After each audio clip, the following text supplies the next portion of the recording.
Appreciate everybody coming today. We will begin the Fayette County Commissioners meeting Tuesday, February 19th at 10:02 a.m. If everyone would please stand for the prayer.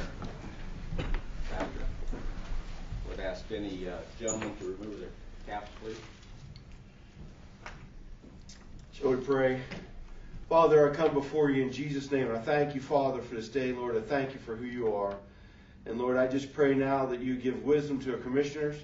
Lord, as you tell us to in James, that we're called to ask for wisdom, and you will give it to us liberally. Lord, I pray for wisdom. I pray, Father, that you would help this wonderful bunch of individuals here today, that you would strengthen them, Father, as they go to make decisions.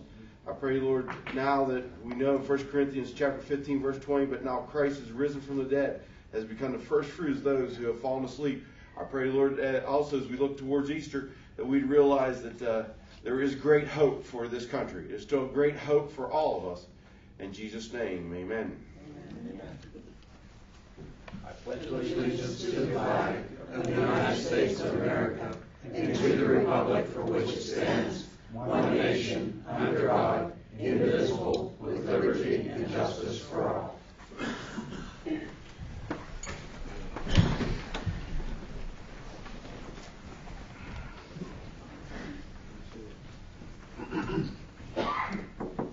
Okay.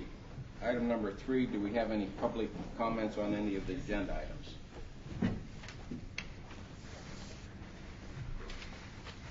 Seeing none, we'll move on to the proclamations.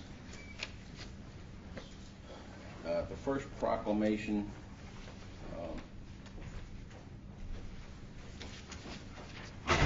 of February 26th to March 2nd, 2013 for the USCAA National Basketball Championships Week in Fayette County.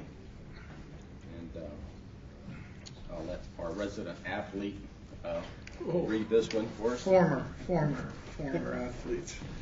Well, first of all, I want to acknowledge that this is a very prestigious event that it's going to be held at Penn State starting on the 26th of this month.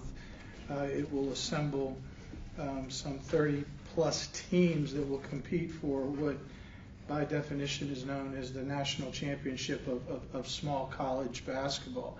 So I urge not only everyone here, but everybody that's viewing this or reading about it to make a trip out there and support Penn State, but also to support these fine student athletes. So let me begin by reading. The United States Collegiate Athletic Association will bring its 2013 National Basketball Championships once again to Penn State Fayette, the Eberly campus, for the 5th straight year, from February 26th through March 2nd of 2013. The USCAA, the National Basketball Championship, features 4 tournaments in men's and women's basketball. Penn State was the first campus in the USCAA history to bid on hosting each of the premier championship tournaments at one location. The increased economic impact is estimated at $400,000 to the Fayette County community. And the USCAA Basketball Championships provide a unique opportunity for national competition and recognition for smaller colleges. The tournament allows for different regions of the country to enjoy all that the Laurel Highlands and Fayette County have to offer. The Fayette County Buy Local Network, Fayette County Chamber of Commerce, the National Road Heritage Corridor, Fayette Penn Economic Development Council, the Laurel Highlands Visitors Bureau are working with the USCAA to bring more fans to Fayette County, drive visitors to local businesses and attractions, and increase local awareness. Events for the week include Fayette County Hoops Festival on February 27th in downtown Uniontown with the parade of teams from the tournament, a Monte Carlo night at the State Theater, a showcase of vendors at the Fayette Bank Building on Main Street.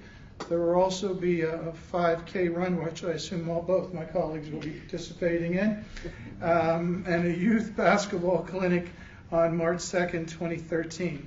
Therefore, be it resolved that the Fayette County Commissioners do hereby proclaim that February 26th through March 2nd, 2013, as the United States Collegiate Athletic Association National Basketball Championship Week in Fayette County, and call upon all our citizens to promote the tournament and the event. It is very prestigious, so we should be very proud to be hosting it in Fayette County. Thank you, Vince. The next proclamation of February 2013 as the American Heart Month, and I'll ask Commissioner Zimmerlin to read that one. Whereas, while progress has been significant in reducing deaths from heart disease, it is still the #1 killer of both women and men. Whereas cardiovascular diseases are the nation's leading cause of death and costliest disease with direct and indirect costs, estimated to be $312.6 billion. Whereas between 1999 and 2009, the rate of deaths from cardiovascular diseases fell 32.7%, but still accounted for nearly 1 in 3 deaths in the nation. Whereas about 2,150 people died from cardiovascular diseases each day, accounting for about 1 death every 40 seconds. Whereas more than 32,000 people die from cardiovascular disease in Pennsylvania each year. Whereas the American Heart Association's 2020 Impact Goal seeks to improve the cardiovascular health of all Americans by 20% while reducing deaths from cardiovascular diseases and stroke by 20% through research, population, and community-level interventions. Whereas efforts of the American Heart Association encourages citizens to help save lives by calling 911 if symptoms occur, become trained in CPR, and encourage comprehensive automated external defibrillator programs in their communities. And whereas the American Heart Association is celebrating February 2013 as American Heart Month and promoting education and awareness by encouraging citizens to learn of the warning signs of a heart attack and stroke. Therefore, the County Commissioners hereby proclaim February 2013 American Heart Month, and in recognition of the importance of the ongoing fight against heart disease, we urge all citizens to recognize the critical importance of the tools and skills that will increase survival rates from cardiac arrest. Thank you. In addition, about a week ago, the Heart Association had their annual Heart Ball at Nemacolin Woodlands, and I would encourage next year for people to attend that. It's a very worthwhile fundraiser for research and development for heart problems. So the next proclamation is the March 2013 as the Developmental Disabilities Awareness Month. Whereas in 1966, Pennsylvania legislature enacted a Mental Health Intellectual Disabilities Act to provide comprehensive community-based services to all persons regardless of ability to pay. And whereas community-based programs have dramatically reduced the number of individuals living in state institutions. And whereas Fayette County provides services for over 600 county residents with intellectual disabilities and over 300 children eligible for early intervention services. And whereas Fayette County is committed to the concept of self-determination, which promotes the right for all individuals to determine how they will live their lives, where and with whom, as well as freedom of choice, control, dignity, and respect. And whereas through the Fayette County Behavioral Health Administration and various service providers, quality community-based services are available to Fayette County residents. Now therefore, we, the Commissioners of Fayette County, do hereby proclaim March 2013 as Developmental Disabilities Awareness Month, to be observed with appropriate community programs, ceremonies, and activities. Is there anyone here? Oh. Aaron, right? There's also someone here from the Heart Association. Oh, well, we missed the one. We'll get to the... Had the pleasure of meeting Aaron a few minutes ago. Good to see you again. Good to see you. Aaron, very pleased to meet you. Okay. Hi, hello. Hi.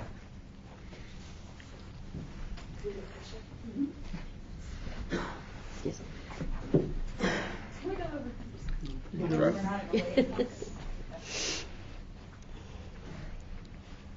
Yes, scoot up first. Okay,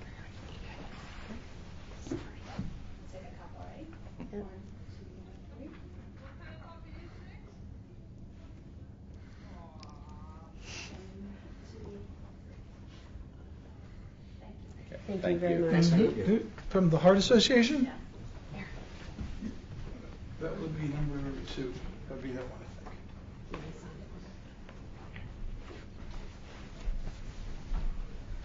You want to say a few words? Sure, if I could just Sure, Introduce absolutely. yourself. Hi, everyone. I'm Trish Desbaro. I'm the Division Director for the Fayette County Division of the American Heart Association. And I just want to say thank you so much to the Commissioners for proclaiming this as Heart Month. It is National Heart Month as well. And I just want to tell everybody that our Fayette County Division Board of Directors is working very hard to initiate programs, work to bring more educational programs to our community, because in Fayette County, death and mortality from heart disease and stroke is one of the highest in the state. So we have a lot of work to do, and we appreciate the support of the community so much in things like our Heart Ball and our annual Heart Walk.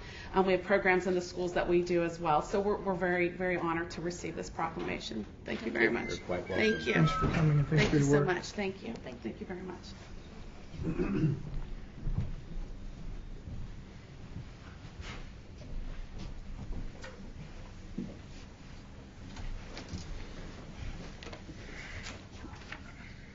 Make a motion to adopt the proclamations as listed on the agenda. Second. All those in favor? Aye. Motion carries. Commissioner, if you don't mind, may I just want to say something very briefly. I want to thank the many calls, letters, cards that I've received over the past week and a half. We had a family tragedy, and it was associated with mental health, and I just want folks to know that, you know, mental health is something that needs to be treated no differently than diabetes or a heart condition. It's not something that could be masked or shielded. The results can be, and in this case, were fatal. But I want to thank so many people that called and, out of the kindness of their heart, check on myself as well as my family. Thank you all, and again, please understand that mental health is an illness. So once again, thank you all. Okay. Thank you, Vince. Item number 5, Fayette County Redevelopment Authority. Consider approval of the conveyance of 2 acres at the Fayette County Business Park to Mountain State Specialties Incorporated for $210,000 in accordance with the attached resolution. Move. Second. All those in favor? Aye. Aye. Motion carries. I would like to add that with the business park, the intent was to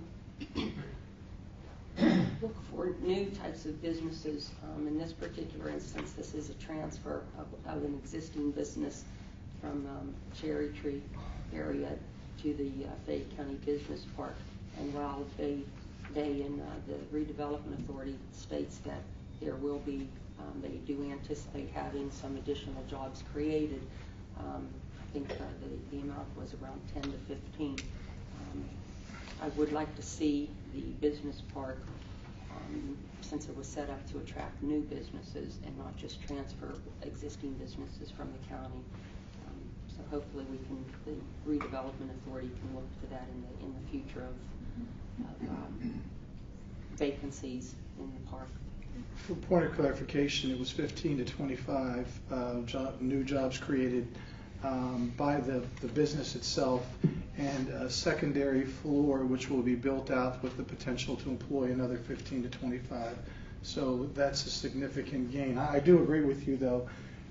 That's relocation opposed to creation, but nevertheless, it's still a positive. Yeah, and I think any time we see a business that needs to expand, and certainly it's going to create some new building construction, and obviously the facilities that they're going to vacate, I think there'll be some potential for them to attract a new tenant. So I think all in all, this is a plus for Fayette County, and we need to continue on the path of economic development. Item number 6, Behavioral Health Administration. Consider approval of the following agreements and modifications. First one is the Community Data Roundtable for $3,000, period of 7/1/12 to 6/30/13. Move. Second. All those in favor? Aye. Motion carries. The Children's Outcome Management Center of Advanced Management Services for $25,663 for the period of 7/1/12 to 6/30/13. Move. Second. All those in favor? Aye. Motion carries. The next item is the Healthy Choices 10th Amendment to amend Agreement 2013, Value Behavioral Health of Pennsylvania for the period of 2013. Make the motion. Second. All those in favor? Aye. Motion carries. And abstain on that. There's still an open question that that hasn't been clearly answered as to the county and the contract signing and approval by commissioners with behavioral health. Mr. Franks had submitted in-depth documentation.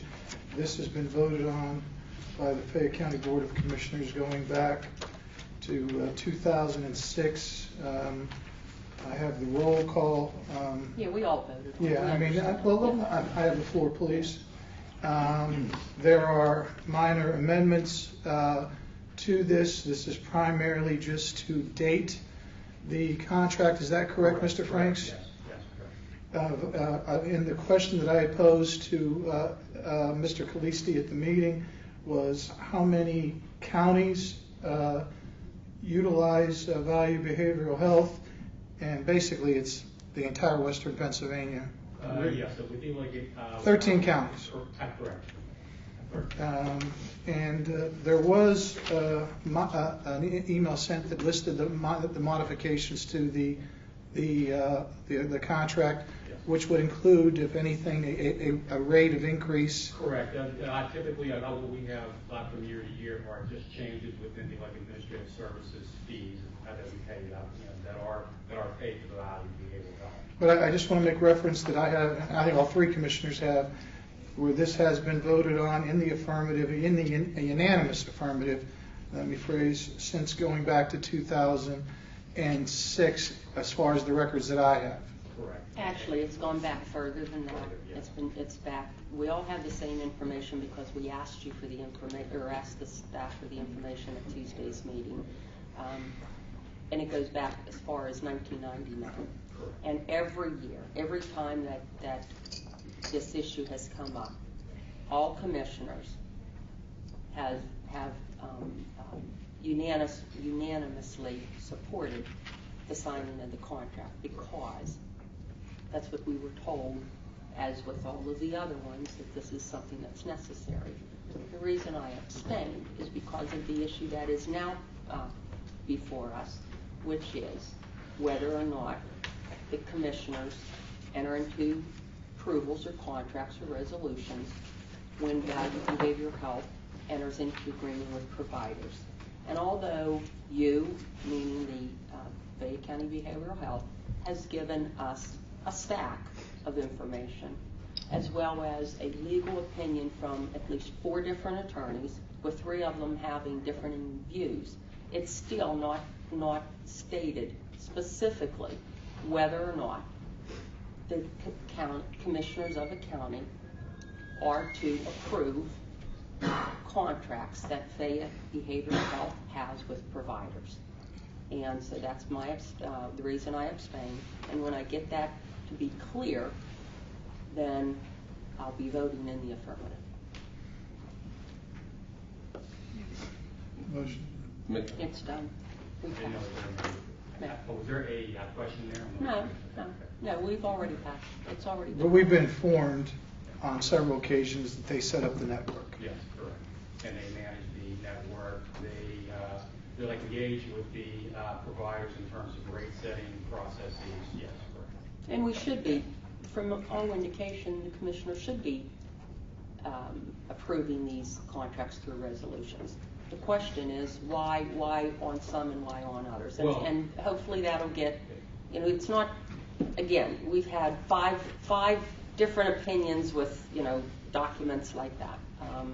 And hopefully in the near future it'll get, more resolved and we can move on. I think the Healthy Choices attorney made it pretty clear, and if I say something inappropriate, I'd like the county solicitors to stop me. But the fact of the matter is the county commissioners are not involved with Value Behavioral Health setting up the network. That is strictly done on behalf of the Department of Public Welfare, and those network providers, those contracts are strictly between Value Behavioral Health and the providers themselves. The county commissioners do not approve them.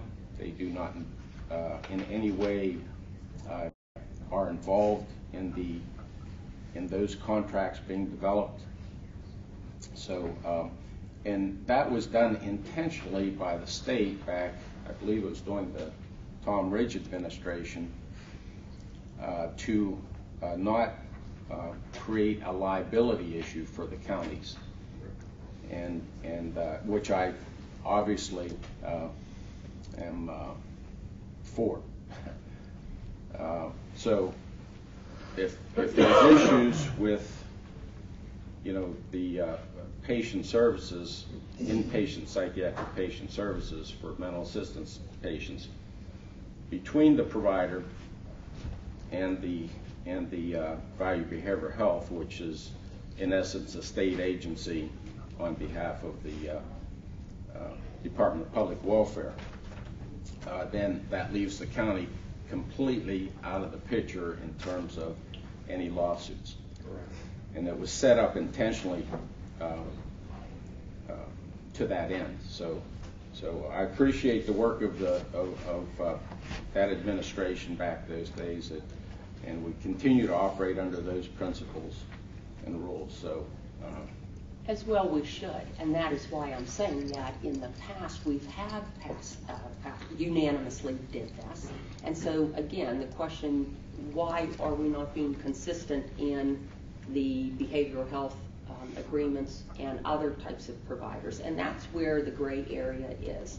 So obviously we have been passing them, and I don't have any intention of rescinding any of those resolutions. But the reason that I abstained on this one is because of the consistency with saying that do the commissioners give their approval between Value Behavioral Health and the provider. Well, I think part of the, I would have to probably gauge it as confusion is the fact of the contracts that are issued and endorsed by the county are actually those that are just pursuant to the base mental health funding which we receive, as well as when there are gains from year to year that we are permitted by the Commonwealth to engage in some reinvestment contracts, then those will touch providers that may have been receiving payments via value from the Health Choices revenue. So there are those issues, but in terms of statewide, those providers that are paid via Health Choices capitation, there are no counties at this time that actually run any of those individual provider network contracts through the county needs. And the Healthy Choices Act supersedes the 5969 Mental Health Act, correct? Correct. The Act 66, correct. Okay, that supersedes all of that. Yes. Okay. Go on to item 7, Children and Youth Services. Consider approving a fiscal year 2011-2012 purchase of service agreements between the County of Fayette through Fayette County and Children and Youth Services and Fayette County Juvenile Probation Office and Cornell Abraxas Group Incorporated in Liberty Avenue, Pittsburgh, for placement and non-placement services on an as-needed basis for CYS and JPO youth. I'll make a motion to support the agreement for fiscal year 2011-2012 as listed on the agenda. Second. All those in favor? Aye. Carries.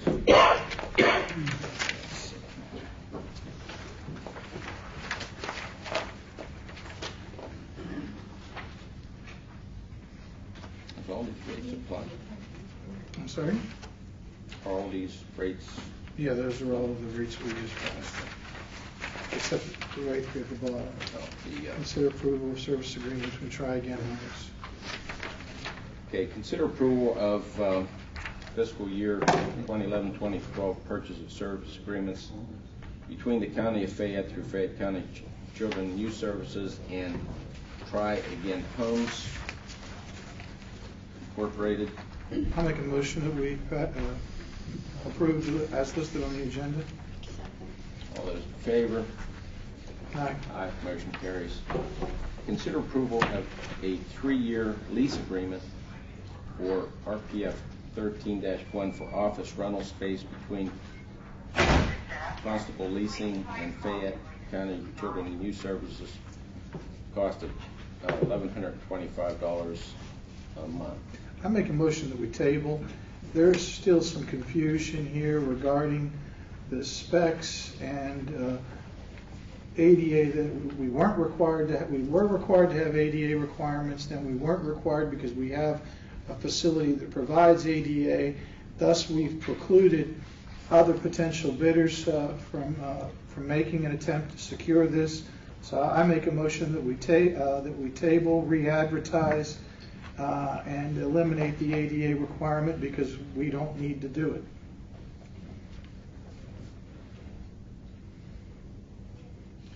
Is that the item that I had spoken to you? Yes, We've sir. had numerous emails. That's correct. Okay. Yeah, well, I think you sufficiently stated what the discussion was as far as, at least as far as the legalities were concerned.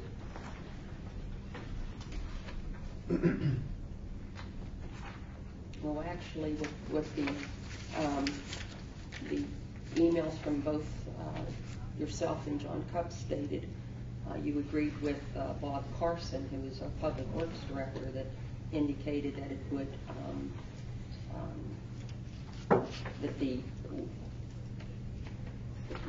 scope of work in the specs did state that there was an ADA requirement, and that if we do not award the bid to this particular company and not to this particular company because they do have all of the, they have met all of the requirements for ADA, that there could be potentially a risk for litigation for those individuals that may have not responded to the request for proposal or for the bid. I wasn't going to pass this or award this RFP. I had no intention of doing it today either because we either have, the scope of work has to be specific. Okay.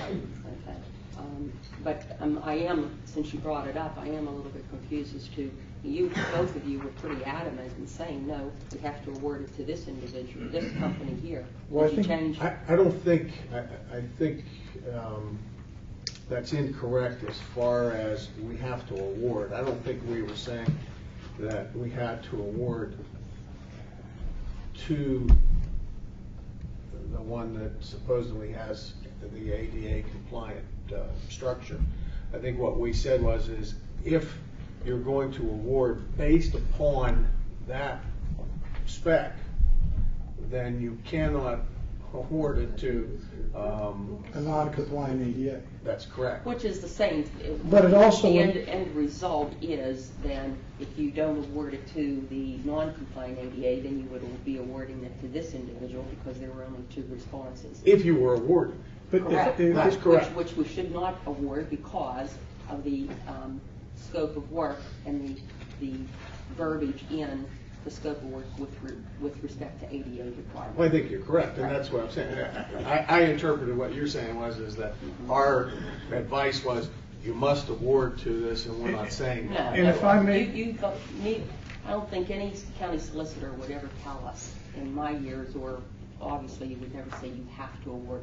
What was said is that this bid was out there, the specs stated that it must be ADA compliant, therefore you must award to a bidder who is ADA compliant. If you're going to award. If you're going That's to correct. award, you have to award to that one who was ADA compliant. That's correct. And then Bob Carson indicated that the other individual was not ADA compliant. That's my understanding. And then Gina D'Aria also had cited and spoke with the representative of the United States Department of Justice who oversees it and provided clarification pursuant to the CFR. But I did do a site inspection of the facility, and I have some great concerns as it pertains to compliance. As a matter of fact, I was on the phone with you Right, when you told me. I'm looking at the parking Right. lot. And I could tell you that the parking lot does not come remotely close to meeting the ADA. It meets Kennywood, but not the ADA. So I think we need to, really take a look at this. We don't have to be ADA compliant. We have a facility that is. Then let's re-advertise, let's open it up, and then go from there. That's my motion is to table and Okay. Second. All those in favor to table? Aye. Motion carries. Next item. and re-advertise. I'm sorry. And the rear. So what's Re-advertising. The motion and the vote was to table. And I voted nay and they voted yes. Okay. Now it's to re-advertise. Well, let me rephrase. I make a motion. I want to make a motion to re-advertise, eliminating the requirement pursuant to the ADA. I'm going to throw something out here, and hopefully you both. This is an RFP 1301. Okay, why would we table that? What you would do is you would reject those bids, and then you would re-advertise. That's fine. I think that's correct. correct. Yeah, right. You Yeah. can't table. We have a requirement Right, to. because if you're tabling, you're going to Yeah, reconsider. I apologize. That's my. Right, Thank you, right, Commissioner. right. So I make a motion that we reject bids 1301 and re-advertise. My apologies. Thank you, Commissioner.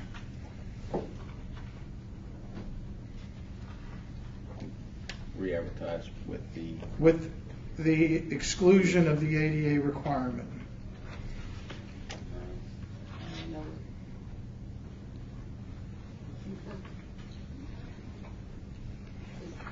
I don't know. I mean, I don't think we should. Well, if you're just rejecting it, Yeah, why don't you that's- limit your just- motion to just a just rejection? reject it. And then you can go about Writing the normal specs course of accordingly. business. Okay, that's fine. I'm going to make a motion to reject RFP 13-01. Second. all those in favor? Aye. Motion carries. Okay, now, because we do, only commissioners can authorize to seek bids. Can't just, it's not just a normal course of business. We do that here by a motion. If you want to make the motion to advertise for office rental space for children and youth services, I will second that motion or vote in the affirmative. But we need to just determine how specific that they're all going to say about the ADA requirements. What you may want to do is, in the scope of work, it could be that it does meet ADA compliance. Yeah, you can have alternatives. Right. Have the options: full compliance, and you can have, meets the ADA requirements unless new construction. Grandfather. Right. You can do it that way, which I think would be the better. I agree. I just don't, if you want to rephrase that, I'll second the motion, or you want to rephrase that and I'll make the motion. Why don't you just make it? You just made it. I mean, What would be the, so we don't have to have this problem again, what would be the appropriate language with options for full compliance and meets the necessary requirements? Would that be I think inclusive? that would suffice, yeah. Full compliance? Full ADA compliance. Okay, or meet the,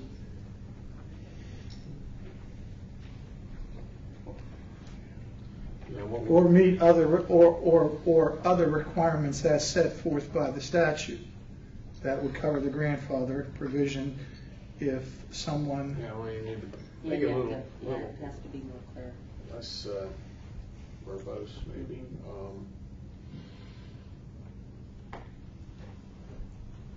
You said it the first time. Was anyone listening? I was, but I think it would have been. It's on tape. Yeah, I think John just said it. We're otherwise qualified. Otherwise qualified. Oh, there you go. Okay. I'll move to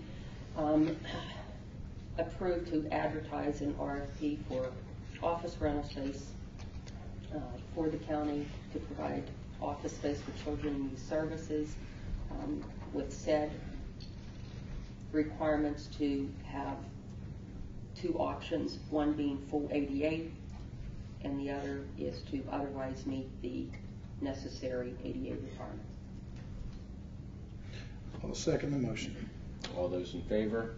Aye. Motion carries. Consider awarding a contract for bid 13-03 for the purchase of 6 tablet computers to Violink Computer and Supplies of Markleysburg at a cost of $12,299. Move. All those in favor? Aye. Motion carries. Item number 8, Controller, Financial Condition of the County. Mr. Rowley. Commissioners, for your approval, dated the 19th of February 2013, in our checking account at United Bank, we currently hold $1,433,679.92. Funds that are owed to our general fund listed on the agenda are $1,860,000. An important note here is that the large number, $1,250,000, is owed by Children and Youth Services. ARC payments due is listed on the agenda, $454,216.97. Central service payments as listed, $78,686. Funds that our general fund owes in the form of a tax anticipation note is $5 million. For the budget year, our net position is a minus $1,173,417.11. And the total for 2013 revenues is $1,086,092.37. Our 2013 expenditures are $3,470,710.79. Our total 2012 expenditures, which are being paid this fiscal year, are $892,778.29. In our capital reserve fund balance, we have $62,510.40. And in our bond fund balance, we have $306,932.30.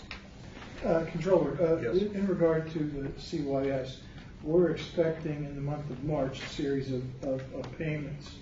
Is that correct? We are expecting a series of payments, but they will not equal the 1.25. Well, they never do, but I mean, we are. And also, we are trying, and Representative Mahoney, we spoke with the governor's office.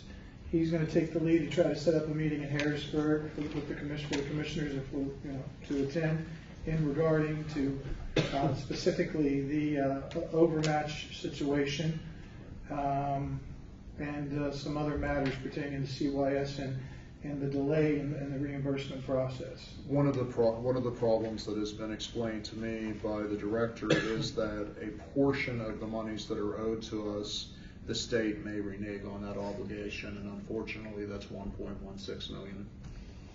Well, that's for the 11-12. Yes. Yeah, that's the overmatch for 11-12 that they had cut and eliminated $40 million. Yes. And they have yet to get Philadelphia's fourth quarter 11-12 reports, which will increase that $40 million substantially. We've been working on it. I spoke with now Secretary Bev Makriv, I believe her name is, and as I said, Representative Mahoney is trying to schedule a meeting with the governor and his staff to try to get some resolution how they address this in a more efficient way. Resolution to it. Yes, I personally would like to thank Commissioners Abtoski for initiating those efforts, because that is those are significant monies that we're talking about, and it's important for two reasons. Obviously, this will be a fairly devastating to the county's general fund if the state doesn't reimburse us. The second item is it's also a problem with our ability to take care of the children in Fayette County. If we cannot recover these monies, it's going to be very difficult to provide the services that CYS does so well at. And it's not just state monies. There's Act 148 monies, which are federal dollars that we are receiving reimbursements on for the year 2010. So that just shows the delay and the bureaucracy that puts the onus, quite frankly, on the counties to pay for these services, and then obviously have to sit and wait for reimbursements for these services, and in some cases now not receiving them. So, I know our delegation supports the efforts of CYS and the services they provide. I just hope that the administration does. I think the governor needs to really step up and look at some social service cuts that he's made and the negative impact that it's having on society or the community as a whole. Mr. Lally, anything additional? Not to say. Thank you. Item number 9, the courts. Consider approval to amend the last paragraph of the Constable Manual on the Fayette County Constable Service invoice under approval of issuing authority for President Judge John F. Wagner, Jr. The Constable Association has reviewed and agreed to the proposed changes. Move. Second. All those in favor? Aye. Motion carries. Consider approval to terminate the cleaning contract with Tabitha Coleman as of January 28th, 2013, and to approve a cleaning contract with John W. Dennis of Gibbon Glade beginning February 1st, 2013 for Magisterial District Court 14-2-02 for $100 a month. Move. Second. All those in favor? Aye. Motion carries. Item 10, Emergency Management Agency.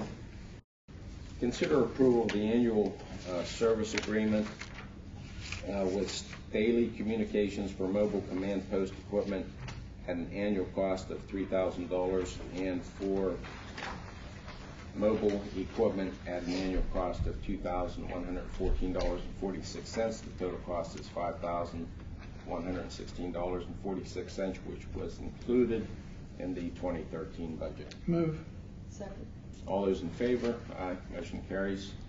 Consider approval of an amendment to the agreement with the County of Allegheny acting on behalf of Region 13 Task Force to extend contract number 1071710U until December 31st, 2013 to provide EHS funding in an amount not to exceed $47,380 for Region 13 assistance expenses. Move. Second. All those in favor? Aye. Motion carries. Item 11, under Human Resources Department. Dominic? Morning, Commissioners. Good morning.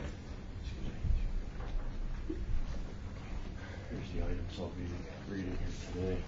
Thank you. You get my telephone message I left for you. Thank you.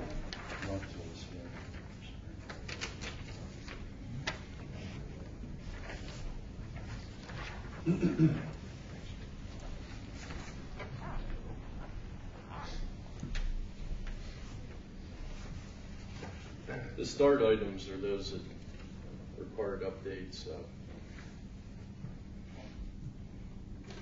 Under the Commissioner's office, consider approving the hire of Christy Spiker as a receptionist, confidential secretary at non-union, non-supervisory, pay grade 4, $10.45 per hour, effective March 11, 2013. I'll make the motion. Second. All those in favor? Aye. Motion carries. Consider approving the transfer of full-time 911 dispatcher Amanda Pierno to the program manager of the Supervised Visitation Safe Exchange Program, annual rate of $33,592, effective March 4th, 2013. Controller Lally, is this the position you had some concerns with on that? This is the grant, correct? This is the grant application. That's the grant position, that's correct. I did. After reviewing the grant and my chief deputy looking it over, there's some ambiguity there, and I think we could open ourselves up to some liability in the event that this employee would terminate and we would hire somebody else. The county could be on the hook for both their medical benefits as well as wages. I would recommend that this be tabled and reviewed amongst the commissioners and possibly the director of this department. And in addition, this is two organizations that are outside of the controller's purview. It's, what are they, Dominic? I can't remember offhand. The two organizations that are... Community Action. Yes. The only question I have, the grant was written and not by us. Right. Dominic, did you find any problems in regard to the grant as it pertains to the concerns that Controller Lally has raised? Not in particular, no. We did have a meeting with myself, the chief clerk, and the individuals from Community Action, as well as Gina Dioria, administrator at CYS. We reviewed the grant. They fully explained it to us at that time. It did allow for funding of salary and benefits of approximately $40,000 combined for each year of the grant, as well as some additional funding for other supervisory and administrative portions of the grant. Were you aware of the controller's concerns during that meeting, and did you discuss them? No, I was made aware, I believe it was Thursday or Friday of last week,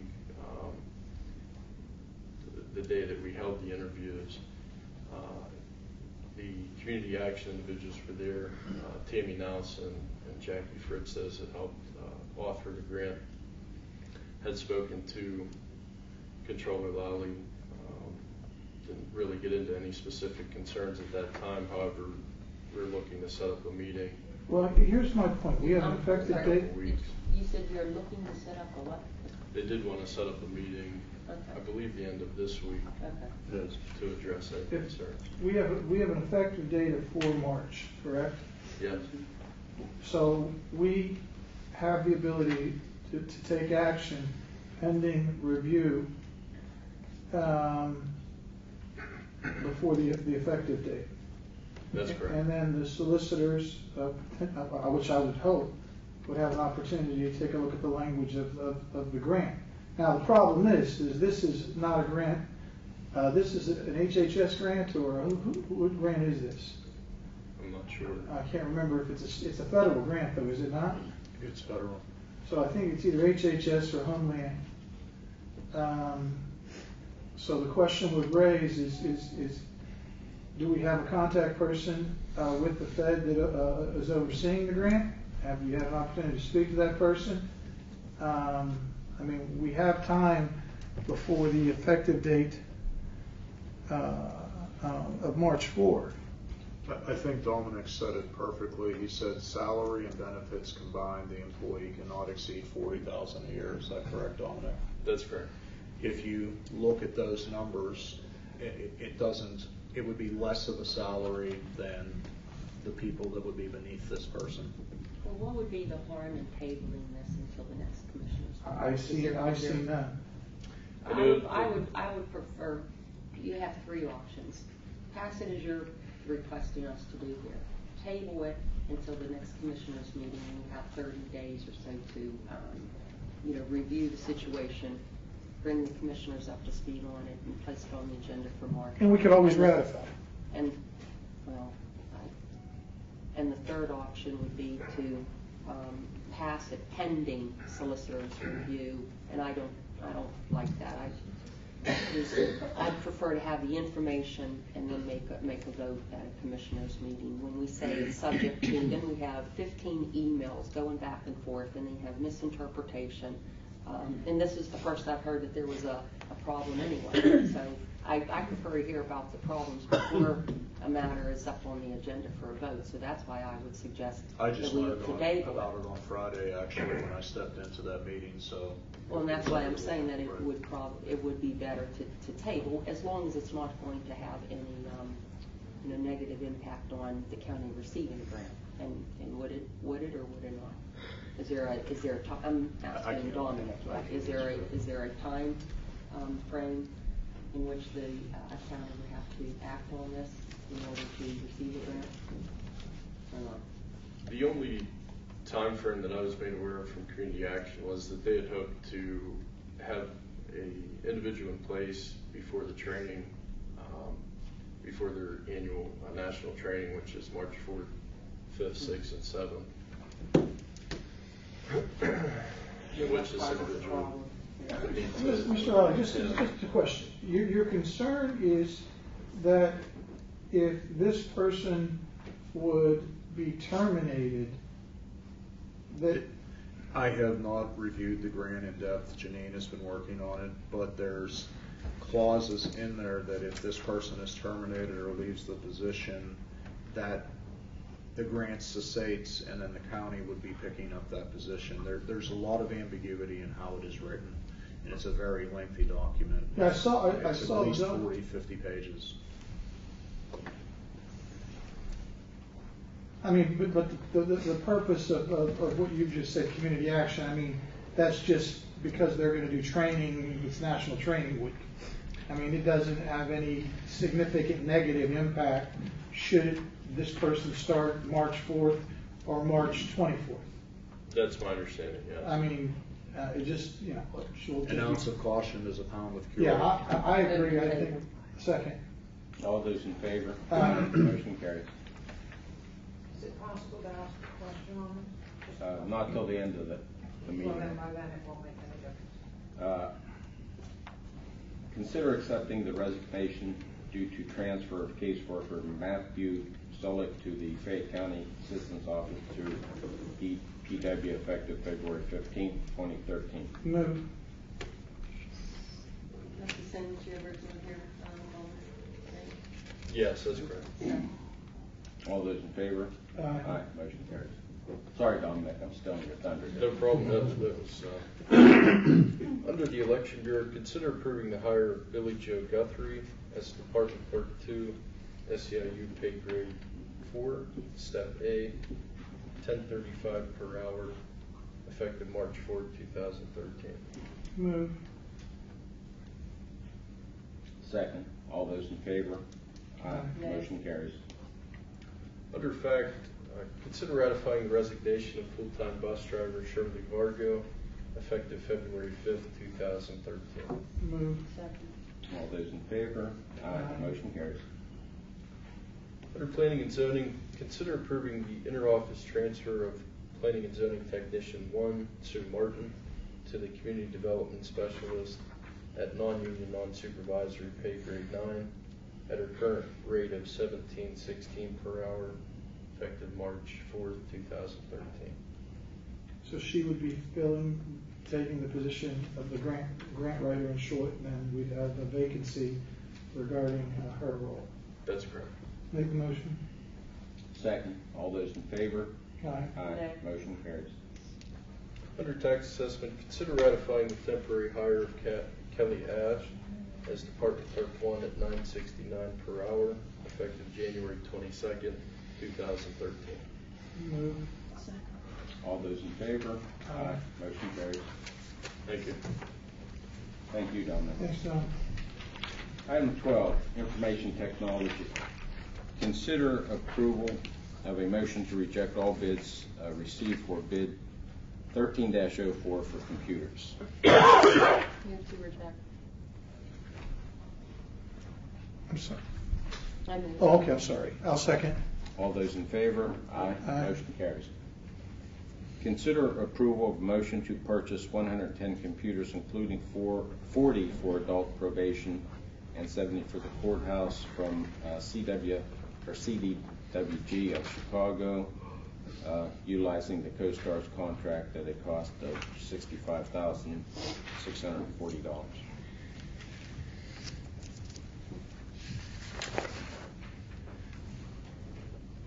Move. Were there any, Chief Clerk, were there any outstanding questions on this one in the last meeting? I know we had asked Kevin if there was an absolute necessity, and he alluded to the fact that, as we discussed with that gentleman that was here, I can't remember his name. Right, Yeah. there's no outstanding issues from Tuesday? No. Second. All those in favor? Aye. Motion carries. Item 13 under the Juvenile Probation Office. Consider approval of entering into a lease agreement for a 2013 Chevy Traverse for a 5-year term with a Centennial Incorporated Fleet Sales with an annual payment of $6,283.72 through a cooperative leasing program. Move. Second. All those in favor? Aye. Motion carries. Consider approval of a purchase of a new computer server for the JPO office with filing computers and supplies of Mark Leesburg. Move. Second. All those in favor? Aye. Motion carries. Item 14, planning and zoning. Consider awarding a contract for RFP 13-03 to Sergeant's Court Reporting Services, Johnstown, for stenographer services for the Commissioners, rezoning public hearings at a cost of $65 a day and $2.99 a page. Second. All those in favor? Aye. Motion carries. Public Works. Consider advertising for bids to cut the grass at the 3 county parks and 3 dams and cemetery off of Wayland Smith Drive, at the Route 40 Toll House tourism attraction. The bids will include cleaning of park restrooms, emptying the garbage receptacles to dumpsters, and emptying of dumpsters by an approved solid waste hauler. Move. I asked Bob Carson why the Toll House tourist attraction was, the Syrinx Toll House was included. I didn't get a response back, did you? I had asked him about it because you had brought it up at the agenda meeting. He said that the gentlemen that were doing it were just, they were getting to be older and they were unable to do it, so that's why the county was going to take it. Was Bob requested by them to take it over? I mean, is that how this came about? Because we don't know. I don't know the answer to that. That was what he said. Yeah, the Commonwealth leased the toll house to the county years ago, and then the county leased it to the Fayette County Historical Society. And there is an agreement with the Historical Society that they would be responsible for the maintenance and operation of the toll house. And there was even a grant that the redevelopment had, and I know that they informed us about 4 years ago that they still had about $15,000 in an account. I don't know how much is in that account now, but long story short, the county should be advertising for bids and paying for county-owned properties, which would be the 3 parks and the dams and the cemetery, and not for the toll house. The toll house, as I said, Historical Society has an agreement with the county that they would be responsible for the maintenance and operation. And so I don't think that that should be included in the bid. We've not included it in the past either. Well, probably it would be appropriate at this point just to make Toll House a breakout price. I don't have a problem. And so we can determine who will pay for it. You can amend your motion, Vince, Commissioner Zavatos? Yeah, I'll amend it to reflect that the toll house would have all, excluding the toll house, which we would have a breakout price to determine the cost and who would be responsible for payment of said costs. All those in favor? Aye. Motion carries. Item 16 under Commissioners, consider ratifying the following transfers as listed for a total of $79,518.48. And the credit's the same. Move. All those in favor? Aye. Motion carries. Consider approval of the January 15, 2013 regular commissioner meeting minutes. Move. Second. Under board appointments, consider a motion to appoint Del Malinzak to the Fayette County Redevelopment Authority for the unexpired term, which will expire July 7th, 2015, to correct a January 15, 2013 motion which listed an incorrect expiration date of January 5th, 2018. Move. Second, all those in favor? Aye.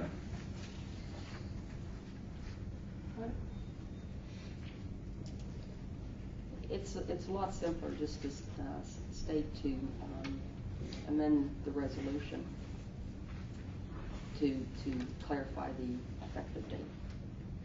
Do you happen to have the resolution number with you, or you don't? The resolution No, I number. wouldn't have a number yet because I haven't.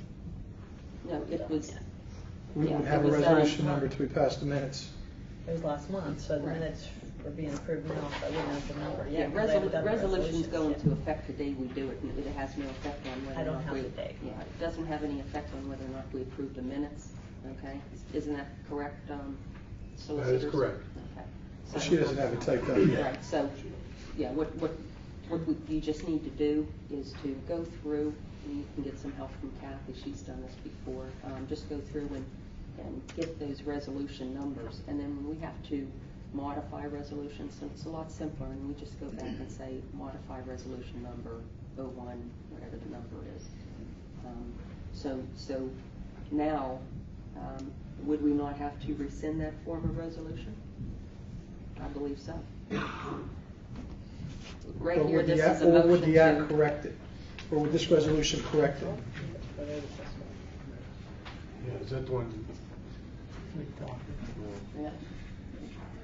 Well, to avoid there's too much confusions on these, and three resolutions for one action, which does not make sense. So we have the resolution from January 15th that has the incorrect date, Correct. expiration. And now we've just corrected it by virtue of this resolution. So, And we've cited in this resolution that it is a correction of the initial resolution, which had the incorrect expiration date. So by virtue of that, would this resolution act as a corrective measure?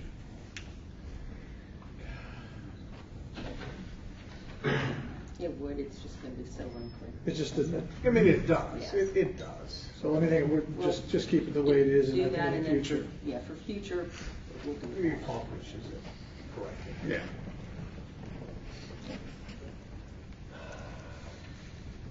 Did you make So- a motion? Right. You made a motion. Yeah, I think Lauren. Second, and all those in favor? Aye. Motion carries. No. I didn't vote for the first resolution, so. Consider accepting the resignation of Mr. Terrence Schellenberger from the Fayette County Airport Authority. Make the motion. All those in favor? Aye. Motion carries.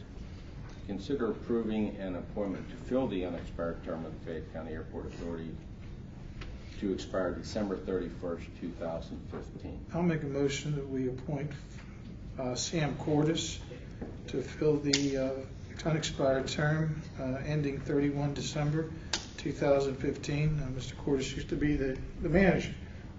He left to take a vertical position, I think with the coal mines. So it'd be good to have his expertise back as a member of the board. Captain, are these not supposed to be the first Monday of the new year and not the end of December? That's what Lori had sent me. Lori had. When we went back. No, we're not talking. We're talking about the airport authority. Yes. So it'd be January 1. What would Lori Grover Smith have to do with the airport authority? Oh, I'm sorry. She was at the next one. All appointments for airport members are expire the first Monday of the year, not December 31st. If you look at all of your other, the information you gave us, they're all the first Monday. First Monday of the year. They are, and you wrote them, and you got those from prior information. Right. You're not telling us now that it's changed, correct? Well, when we went back into the resolutions, they were different. But that's what I had gone from the airport authority. Okay, thank you. So the motion is for Sam Cordis to expire December 31st, 2015. Is that correct? That's correct. I'm trying to find the first Monday. If given the latitude of. If they expire in January, you should have the first Monday. Yeah, well, I'm trying to. The first Monday of January. You don't have to. You just always say the first Monday. First Monday of January, 2015. 2016.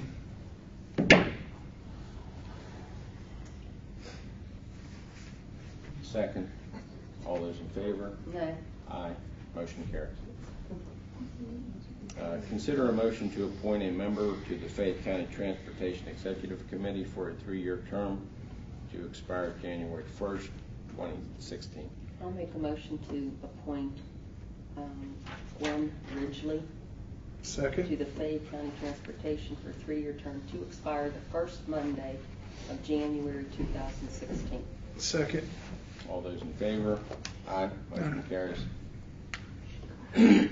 Consider a motion to appoint a public representative to the Fayette County Conservation District for a 4-year term to expire the first Monday in January of 2016. I make a motion that we reappoint, in essence, Don Bowser to the representative to the Fayette County Conservation District for a 4-year term to expire the first Monday in 2016. Second. All those in favor? Excuse me. Did you say Don Bowser? Yeah.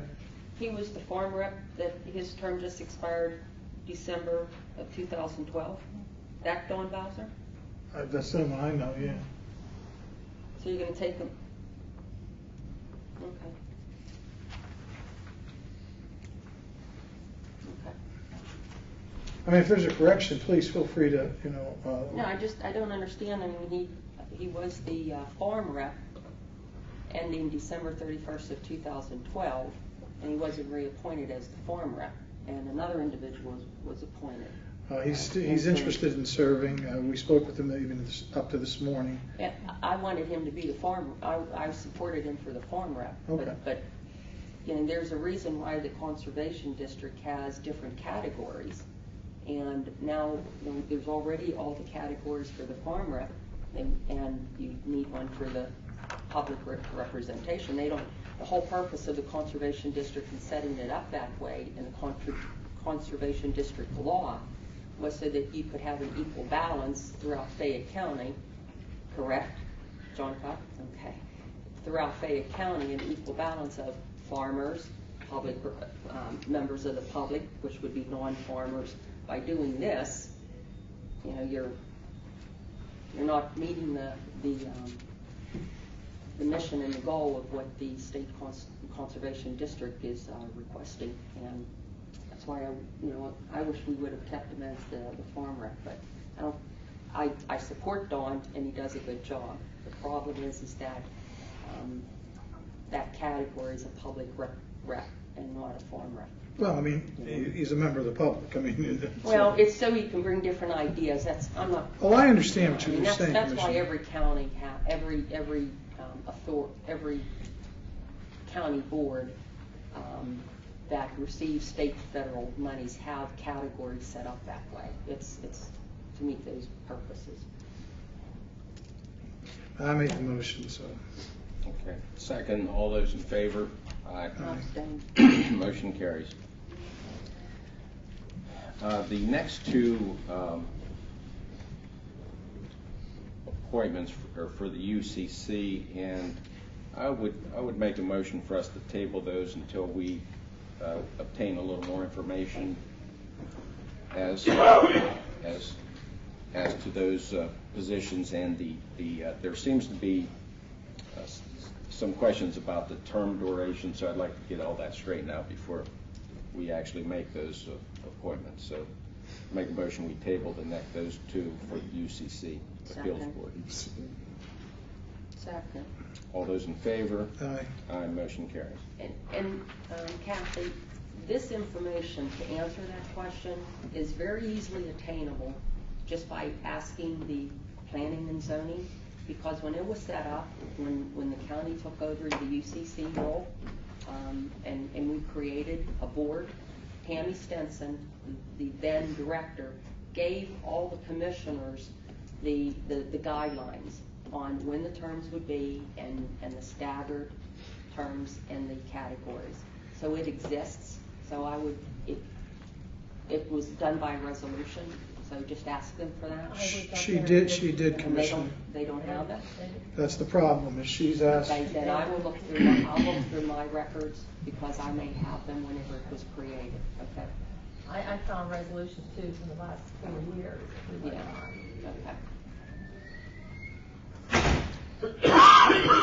Consider rescinding the January 2013 motion appointing Dr. Seraphine Thermitis as a physician representative to the Behavioral Health Administration Board for a 3-year term to expire December 31st, 2015. Is he not accepting, or? She. I'm sorry, is this individual not accepting? Right. Okay. I'll make the motion. Second. All those in favor? Aye, motion carries. The next item to consider a motion to appoint physicians representative to the Behavioral Health Administration for a 3-year term. I'd like to, I'll make the motion we table that one also, simply because we have no physician representatives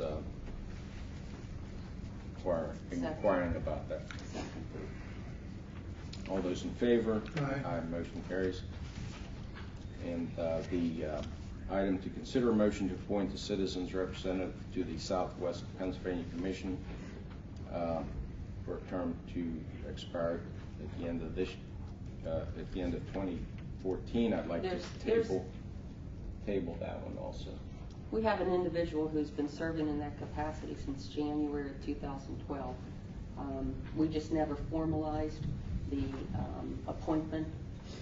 He's been attending all of the meetings since he served prior to December 31st of 2011, I think it was. And he's been serving and attending the meetings all of 2012 and all of so far in 2013. So I'd like to make a motion to formally make the appointment as a citizens rep to the Southwest Pennsylvania Commission for the term to expire December 31st, 2014 for Joe Grata, who has been serving in that capacity since January 2012. That's a good. Yeah. I'll second that motion. All those in favor? Aye. Motion carries. Joe is very active. Joe was a former writer for the Post-Gazette, I believe, Commissioner, and is very active within the infrastructure aspects of the county. So it's a very good selection. Okay. Next item is Act 13 resolutions. Consider approval of a resolution utilizing $28,482.50 in the 2012 Act 13 money for the Records Improvement Department as authorized under Act 13, page 30, line 16, number 8, Records Management, Geographic Information Systems, and Information Technology. Move. Second. All those in favor? Aye. Motion carries. That amount is in the 2013 budget, and just want to make sure that the public does understand that that position, that the money, the $28,000, it is to go towards the salary of an existing staff member. That existing staff member has been with the Records Department for a good many years, but understand that that position and that department has yet to take on any responsibilities as it relates to Marcellus Shell retrieval of documents or retention of those documents. So I don't want the public or anyone to misunderstand that we have now allocated Act 13 monies so that this individual can perform document retention for Marcellus Shell activities within Fayette County. It needs to be done, but don't think that by $28,000 going into that, it was basically a transfer of a line item. What needs to be done is monies do need to be allocated and or a new hire for that position, because there are there's a lot of work that needs to be done in maintaining those types of records. Hopefully in the future we'll be able to do that. Consider approval Consider approval of a resolution utilizing $60,000 in 2012 Act 13 money for the Conservation District as authorized under Act 13, page 30, line 8. Number 4, environmental programs, including trails, parks, recreations, open space, floodplain management, conservation districts, and agricultural preservation. Move. Second. All those in favor? Aye. Motion carries. The same for that office as well. That is for staff increases so that they can take on some of these additional duties. And fortunately, Act 13 does have other monies aside for the conservation district, so we'll have to help them allocate that money as well in the future. Consider approval of resolution utilizing $844,767 in 2012 Act 13 money as authorized under Act 13, page 30, line 5. Number 3, emergency preparedness and public safety, including law enforcement, fire services, hazardous material response, 911 equipment acquisition, and other services. Move. Second. There's the amount of monies that the general fund allocated, and the commissioners approved that full amount of $844, but the budget has that it is to be split. $506,000 would be paid from the Act 13 monies, and the remaining around $300 and some is from the debt service. Isn't that correct? That's what was in the budget, yeah. That was in the budget. So this resolution should not say. Do you know who wrote this? Who gave you the numbers? Was this sent to you? Or? Anderson. Okay. That 844 should 844,000.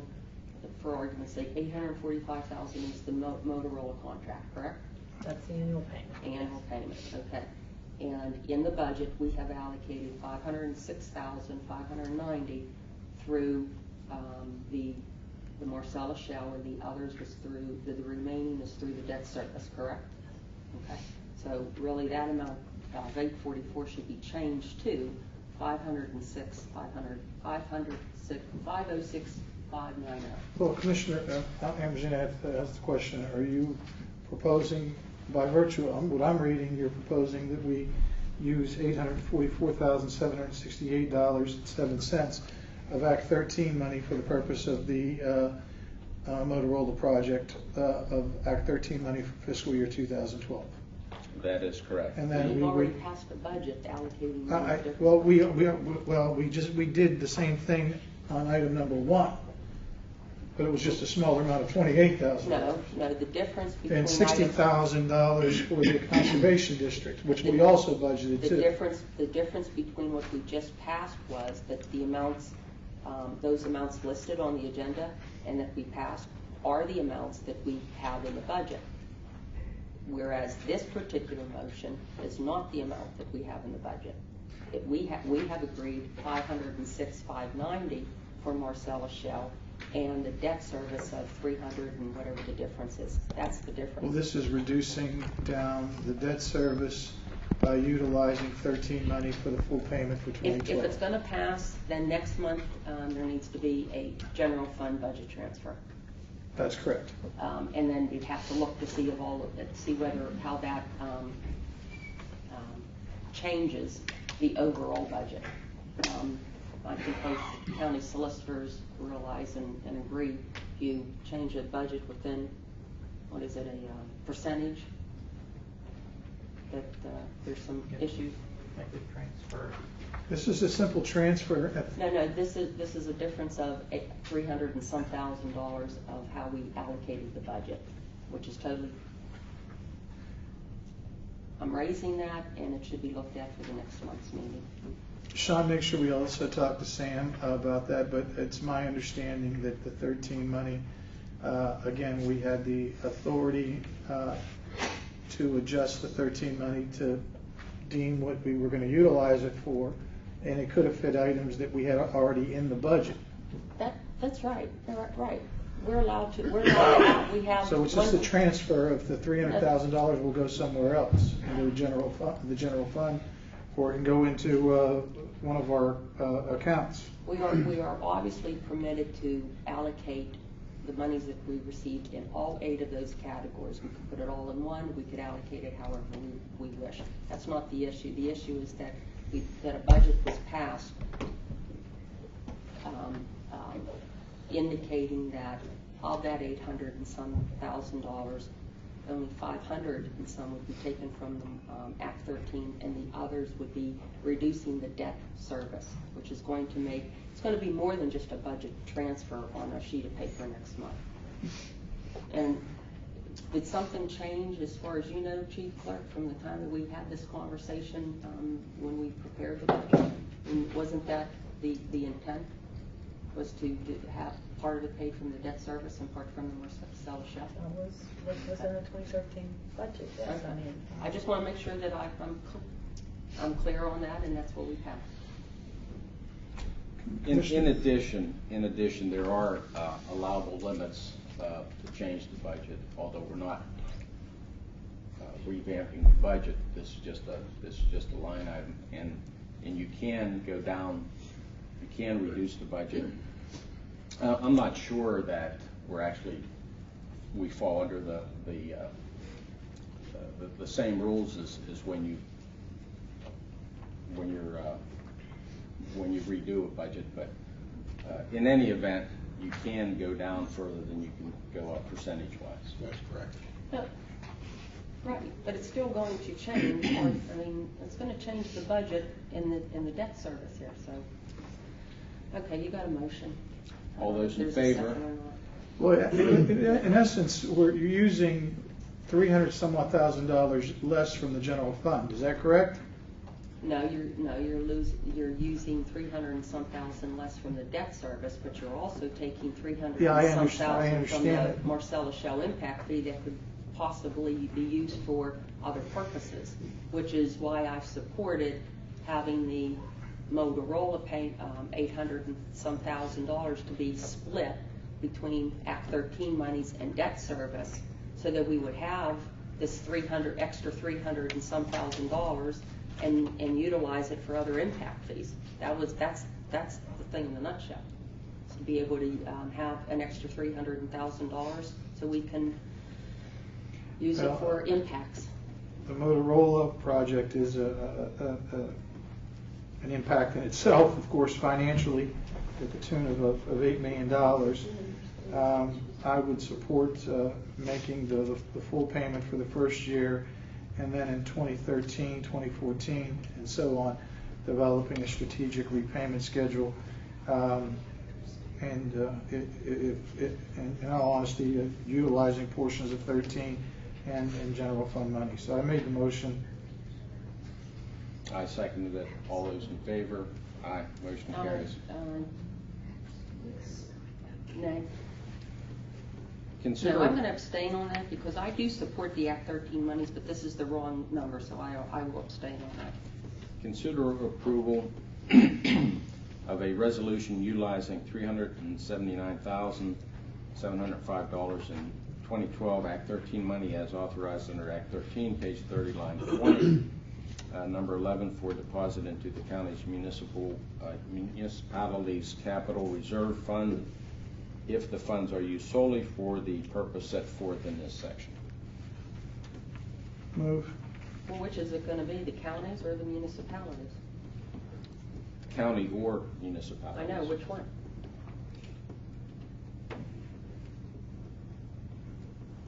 Could be either Well, or. It's the county. Okay, so you have a check for $379,705. Okay, how's it going to be split? Are you going to put it all in the county? You're going to put it all in municipality? You're going to put $2 in one and $307 in the other? You can't do it that way. You have to have some direction. And the other thing, there is not one general municipalities capital reserve. There are, how many, sirs? Yes, I called you sirs. 24 townships, right? There's 42 municipalities. So are you suggesting that you're putting a certain amount into 42 municipalities or into 24 of the townships? You can't pass a resolution that doesn't make sense, and that one certainly doesn't make sense. I can clarify. This is the language that is in Act 13, page 30, line 20, number 11. It says county or municipalities. Right. The commissioners are saying county. That's in there because that's what's in the Act. No, the commissioners didn't say county. The commissioner who made the motion said counties or municipalities. I know that you can do. That's the language in the Act. That's why it's written there. It's quoting the language in the Act in the motion. So it allows you. Said county. I said county. Yeah, so we can't, I'm pretty sure we can't, yeah, well, we don't want to change the language, but it will go into the county's reserve fund.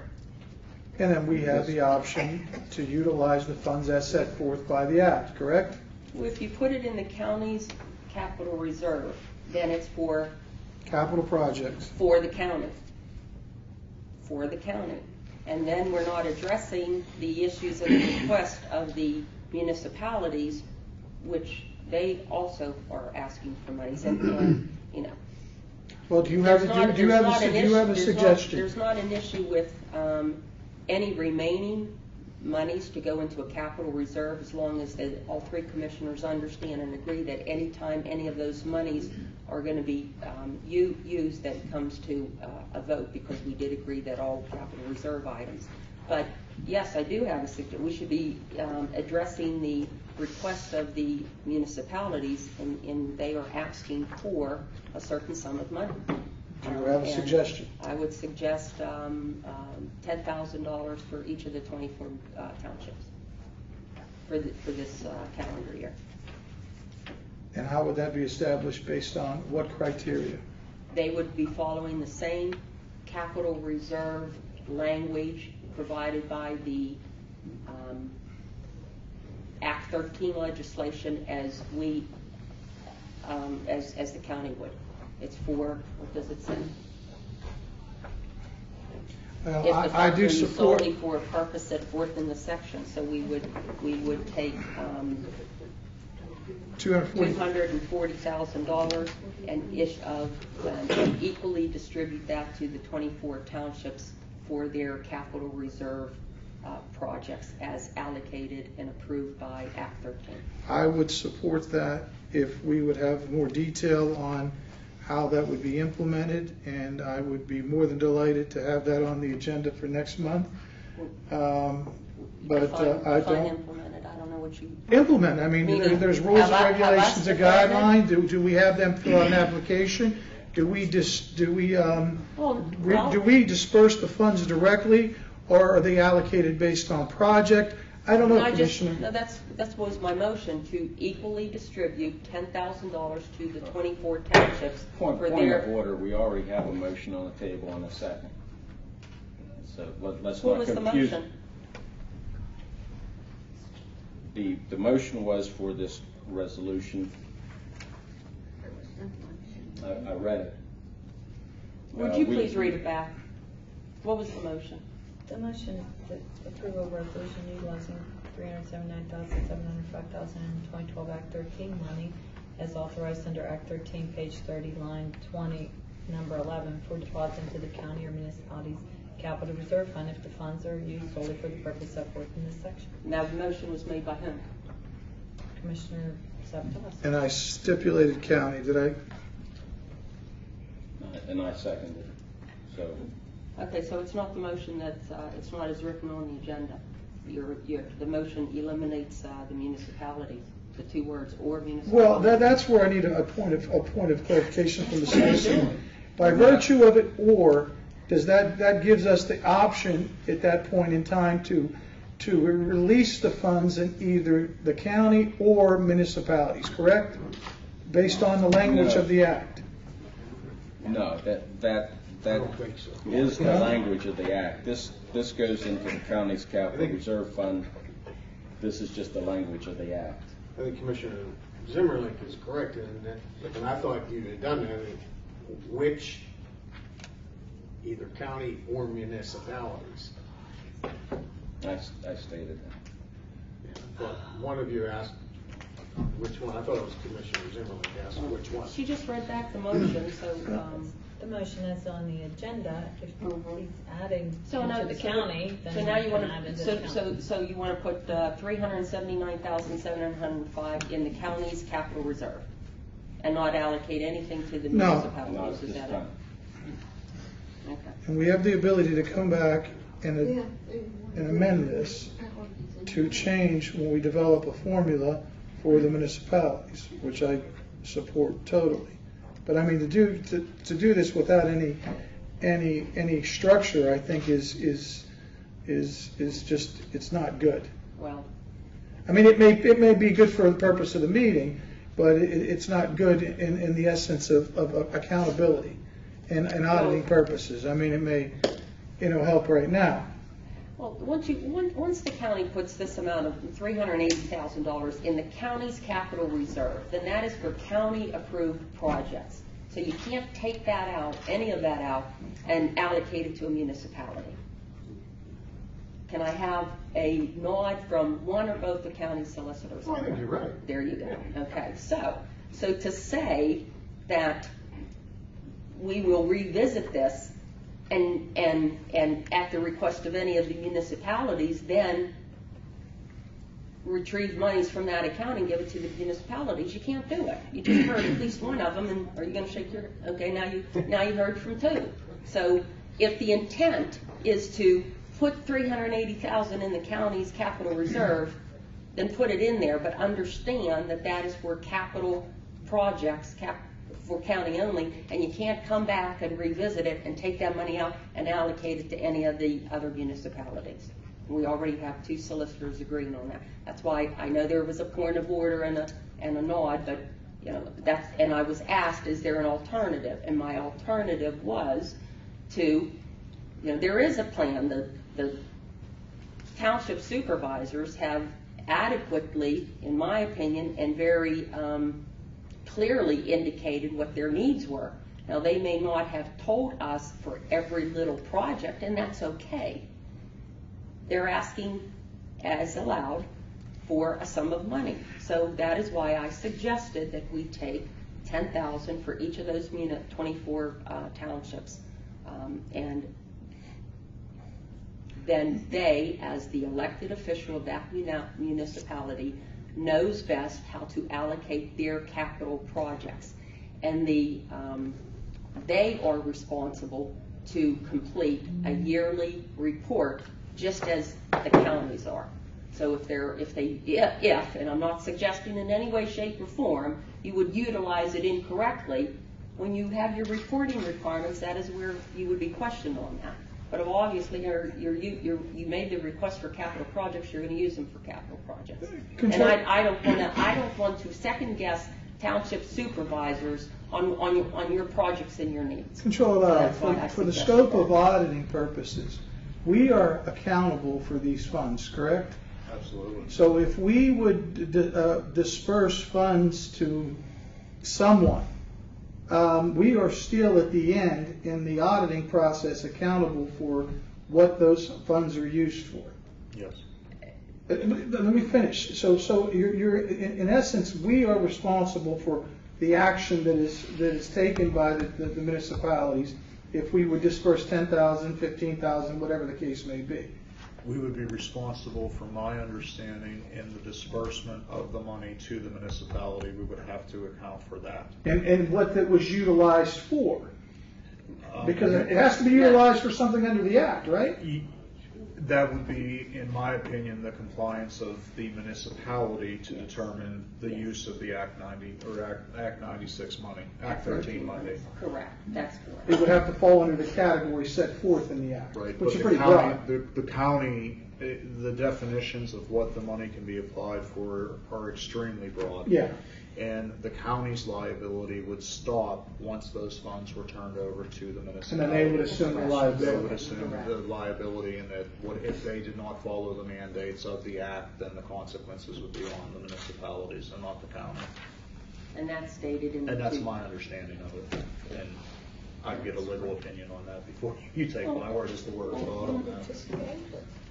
Well, I think one of the points, though, is that if you designate the money for the county's account at this point in time, then you have taken that step, you've accomplished that. The problem would be utilizing the monies from there then, if you're talking about directing it to the municipalities. I mean, I think I'd have to look at the Act again to see, but I think I would have a problem with doing it that way. You're either going to designate all or a portion of it to the county Or all or a portion to the municipality. Correct. And don't come back and revisit and take some money out at a later date. But I don't think Act 13 allows for that. I think you're just, it allows you to designate, for either account or both. And if you do both, you given them up. That's right. And that's fine. And for the municipalities capital fund, you can't just say, you have to be more clear, because there are 42 municipalities, and 42 municipalities are not asking for the monies. 24 townships of those 42 are asking for the monies. All right. But what about a simple suggestion? If the money is placed into the capital reserve fund, there are restrictions and limitations on that money. What if the money was placed into the general fund and a decision made at a later date? Can't do that. The Act won't allow you to place it into the general fund. Well, you don't even have to finish answering your question. You don't have to take action on it right now. I mean, we do have to allocate the monies, okay? But no, you don't put it in the general fund. Actually, as you recall, there is a checking account that's set up through your office that's just for Marcellus Shell. So you have to keep those monies separate and apart.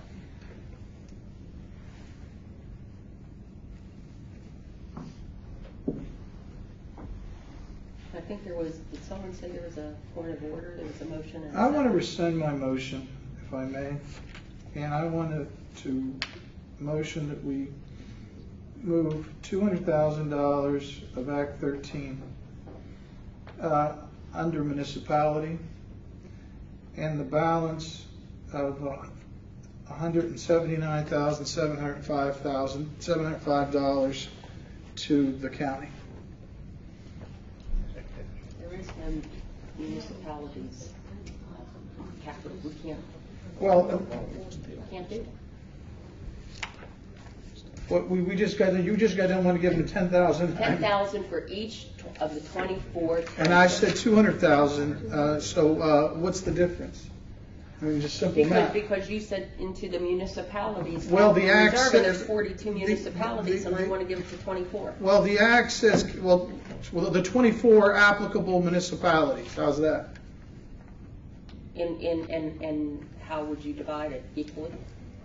Well, I think that's a formula that we need to, that's why I'm saying is I'm willing to make the commitment to designated the funds, but I'm not going to go into it blindly without having some type of structure. I mean, regarding an application, are we just writing checks? I mean, we need to set up some type of, do we want to do this for annually, or do you want to do it for perpetuity? I would support doing it on a continuous basis, as long as Act 13 is applicable. But again, without having any structure, I think that's irresponsible. There is structure, and we've talked about this. I think this might be the third or fourth meeting. I have not seen any formal document to reflect any approach regarding the disbursement of these funds to municipalities. I've spoken to Mr. Petrucci on numerous occasions and told him that, and he's here, about let's setting up a program comparable to liquid fuels, CDBG, whatever they want, whatever is that's the easiest, less burdensome, but also gives us some accountability. I don't think anybody there is ready to make a decision. Yes, I am ready to make a decision, and that's why I suggested that motion, because we've been talking. The requests have been made on numerous occasions. Okay, we are permitted to do this under the Act. And that is why my resolution would be for $10,000 equally for the 24 townships for Act 13 2012 funds, period. And they for their capital reserve capital projects. That is very specific. That means that 24 of those townships receive $10,000 apiece, and they are to use it for their capital projects. And then obviously they are responsible for the reporting requirements. We don't have to put that in a resolution. You can't get any clearer than that. That's my suggestion for the plan. And I said $200,000. So I mean, it's well. Commissioner, the reason I said 10,000 for 24. I mean, if you have, there's 24 townships. They're all asking for monies. If you do, you have to give. You have to be specific in the amount.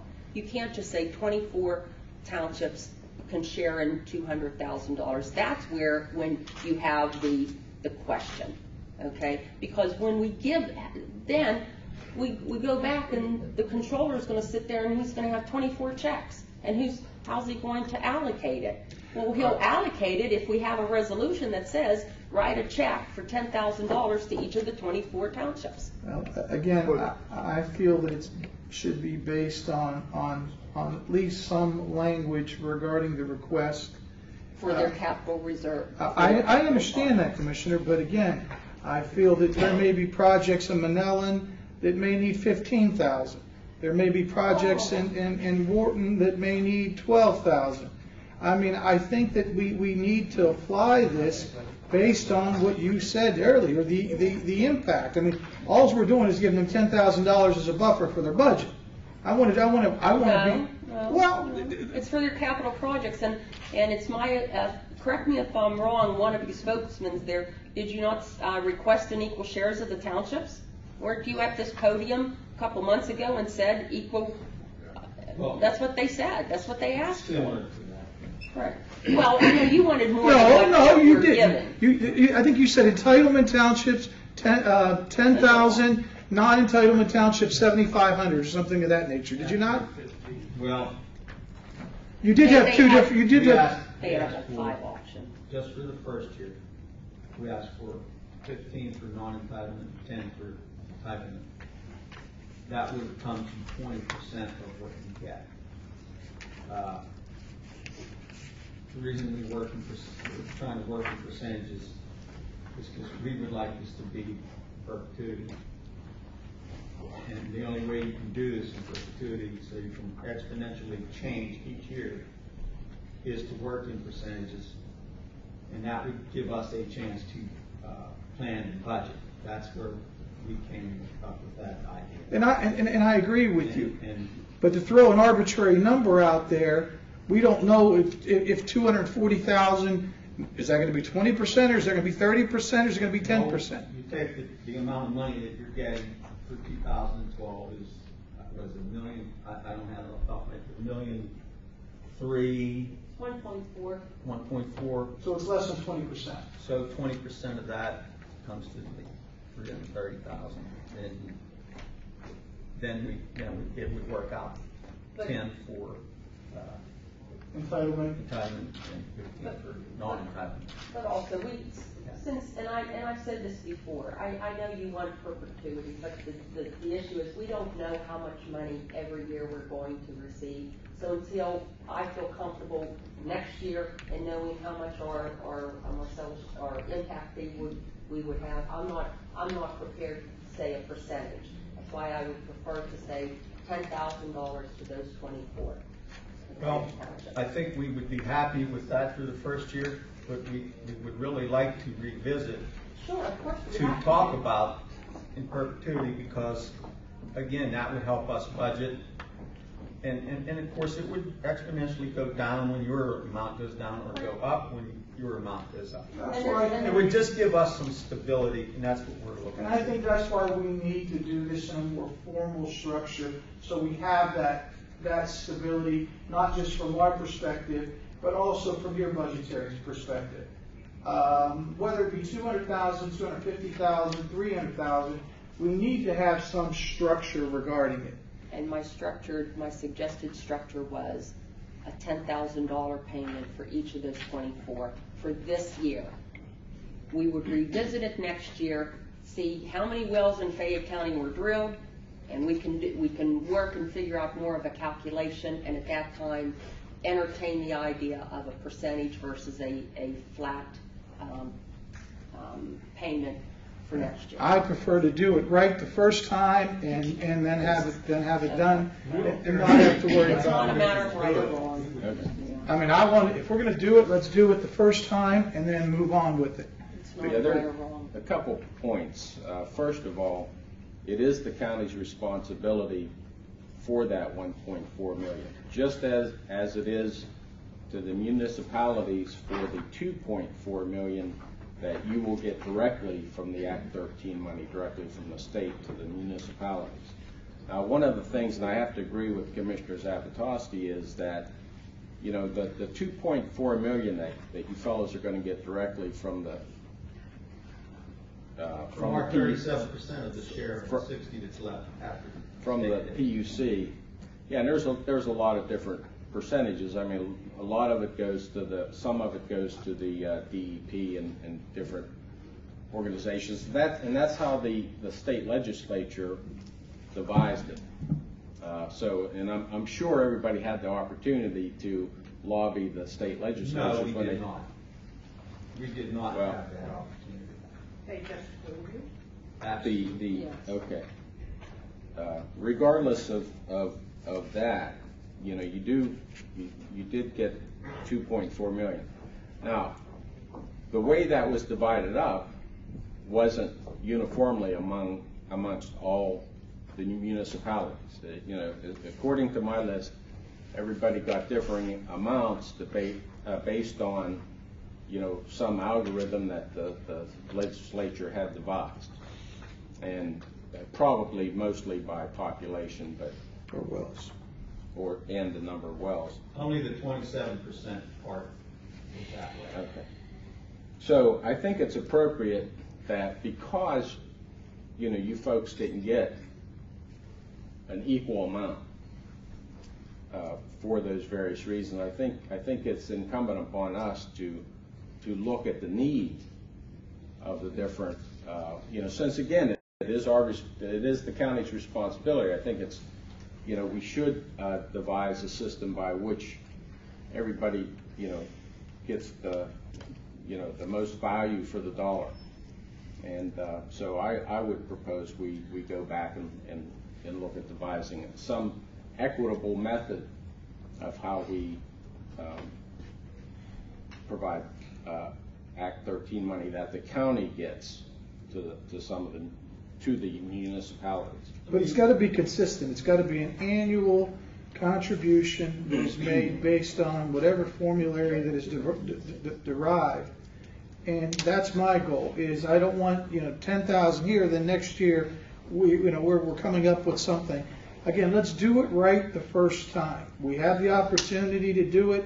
Let's do it in some manner that guarantees them a set percentage or a set amount of revenue every year for the life of this act or the duration of these funds. To arbitrarily do this, I think is not. I think we're being responsible. We're being irresponsible. Let's do it right for them the first time, so we don't have to come back and do this. The reason, it's not a matter of right, wrong, or being irresponsible. Unless you know how much money you're going to receive from Act 13 in the year 2014, you can't do it. Well, that's why the percentage basis comes into play. However, this is the county's impact fee, and that's why I don't want to give a certain percentage set, because we have a responsibility for county projects as well. Well, then how did you come up with $10,000? Because that is what they asked for. No. And at one time, they had 5. I see 4 township supervisors shaking their head yes. So did you not ask for that? At one time? They asked for more. 15 and 10. Right, 15? 15 and 10. Yes. 15 for the ones who got the CDBG money taken off of them, and 10 for the ones who did get.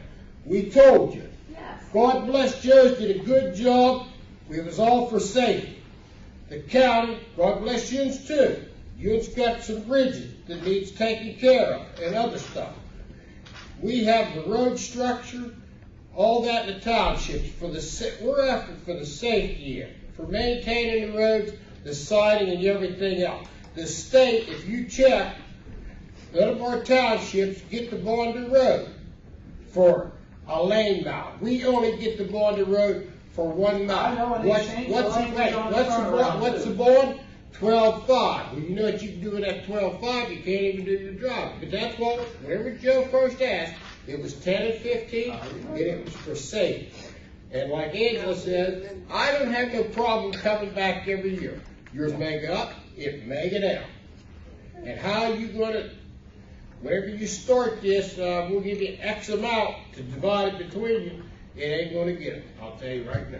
The only reason we're pursuing a percentage is because we can roughly, by the number of permits that are applied for each year, we can pretty much know how many wells are going to get drilled that year. And we know what the formula is. It goes from 50,000 the first year, 40 and down. So we can do the projections. And if we do it by percentage, we can get very close and we can budget and we can have stability. Angela, I love your proposal, but that's the only reason that we want to do it that way. It's just, it would give us more stability and more ability to plan.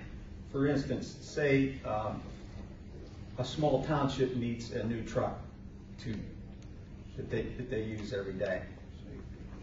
If they know they're going to get, and they can project out for 5 years, they can enter into a finance agreement. They can buy that truck.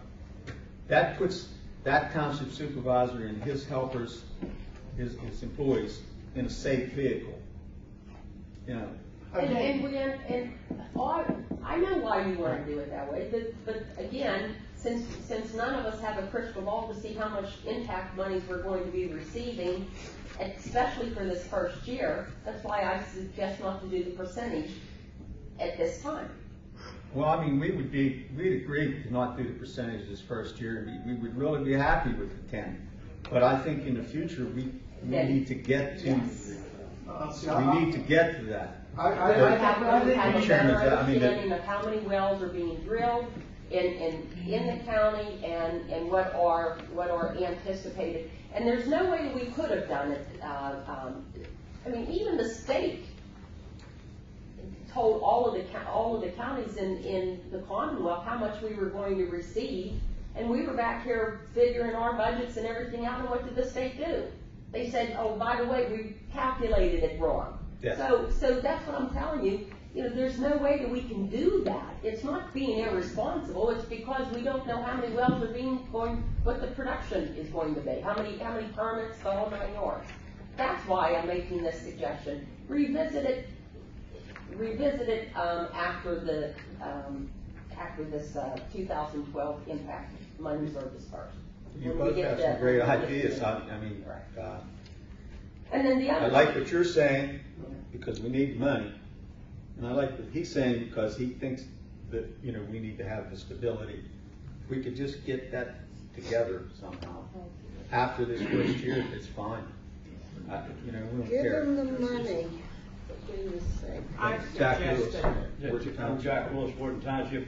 I would just like to say, I think this is probably my 4th time here over this, and it seems to me that none of the 3 of you is in making his mind up.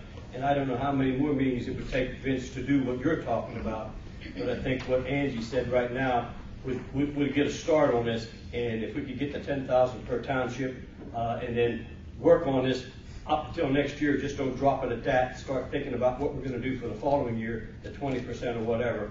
And I think that would settle a whole lot of it, because we've got townships that don't have no money at all. They don't even have money to buy ashes or nothing.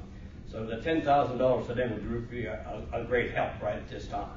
So that's my suggestion, that that I would agree with that part of it. I suggest that you do that this. motion was rescinded by Commissioner Zavitosky. I'm going to make a motion to approve a resolution for $240,000 of Act 13 2012 funds as authorized under Act 13, page 30, line 20, number 11, for distribution to the 24 townships of Fayette County to be equally. That's my motion. Is there a second to the motion? Is there a second to the motion? Motion dies for lack of second.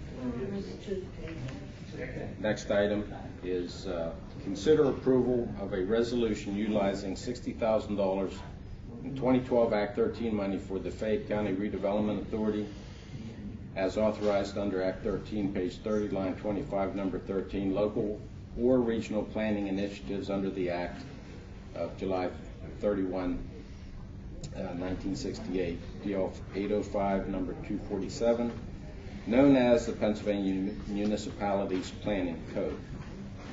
Move. Second. All those in favor? Aye. Nay. Motion. Nay. And that $60,000 is for the redevelopment authority. Basically, what they want is to hire not basically. I asked them specifically, and they sent the scope of work. They wish to hire a consultant to review what the impacts are within Fayette County, so they can address economic development. That's not a good use of although it's allowed, it's not a good use of the money. Economic development is not a good use. No. I never said that. I said hiring a consultant for $60,000 to do a study on what the impacts are, economic development impacts are for Fayette County is not a good use of the money. You have Fayette Penn, you have, do you know how many economic development specialists we are supposed to have here in Fayette County within Fayette Penn and redevelopment? And we don't fund Fayette Penn at all. We need to give $60,000 to a consultant? No.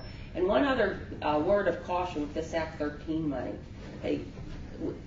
1.4 was given to the county, but there is over $100,000 of that has to be removed because that's specifically used for open spacing greenways. So really what we're working with is 1.3 million. And if you start adding up what was just spent here, you're over that amount. You're over it, okay? The other thing too is with all of the, why isn't the ARC of $110,000 on here? Was there a reason for that? Do you know, Chief Clerk? That was that removed and well, it's in the budget. It's in the budget that Act 13 monies were going toward ARC payment of $110,000. So it couldn't have been removed. No, it was transferred. Was it transferred? I believe the ARC payment. Was Act 13 money right? What do you mean a budget was passed that said that Act 13 2012 monies of $110,000 would be used for ARC payments. A budget was already passed and a resolution was passed. So for that budget. So because of that, we should also be adopting a resolution to withdraw the $110,000 out of Act 13 checking account for those uses, just like you did for item number 1 and item number 2. You have to approve it. No, I agree with you. Yeah, you have to approve it. Now, did I hear between controller and the chief clerk? Did I hear correctly that you thought it's no longer going to be used, or not? I asked. I asked. You asked who? What do you mean? I asked the controller. Oh, okay. Well, the budget's been passed to reflect that $110,000 would be used for ARC payments. Okay. So that would mean that under this, another agenda item would be for the $110,000. It'd be a resolution, and it would have to list Act 13, page whatever. Is that not correct? One of the two solicitors. That's what we did for the first and the second one. Not knowing the specifics of that, I don't feel like I can answer your question. John, you were here at the time, and you told us to go ahead and pass the budget without doing a resolution at the time. So you said that it would be fine to have passed the budget without specifically passing a resolution earmarking Act 13 monies of $110,000. Yeah, well, you didn't know what you were going to do with it. Yeah, they did. We had a long conversation for the minutes. It was for $110,000 for ARC payments. That was the initial intent. I said what we should do then is to have a resolution. Now I see here, see those first two items, the $28,000 and the $60,000, those first two items under Act 13 resolutions, those two were part of the budget. So if you're passing a resolution specifically earmarking those monies, why would you not do that for the ARC, $110,000 for the ARC payments? Would need to be done for the March meeting if it's not done today. I agree with it. I agree with you, Commissioner. Because it was a part of the budget, and if we have subsequently reallocated those funds, because they were set forth, even though they were in discussion under Act 13, we never formally adopted it, though, Commissioner. That's the only question. See, I don't have the budget. Well, no, but we never formally designated via resolution $110,000 under Act 13 for the payment of the ARC. We discussed it, but we never. Right. So whenever you file your report, everyone says, "Hey, you got to be." You're going to do it. If you. Well, no, but. Right. So in one of those that 2-page report that allocates it, it's going to have to show that a resolution was passed specifically for ARC at 110. No, we never passed a resolution. I know. That's why I'm asking to do it either today or March or not do it. Or not do it. Well, if you not do it, then you're going to have to again look back. You're going to be looking at that budget. That you're going to be $110,000 less in our general fund budget, just like you're $300,000 less in your general fund budget because of. Sean, will you speak with? Yeah, I just sent an email. I don't think I'm going to get an answer right now. All right, thank you. You won't. Yeah. And one other thing, we're done with all of the agenda items. This is a question for the solicitors.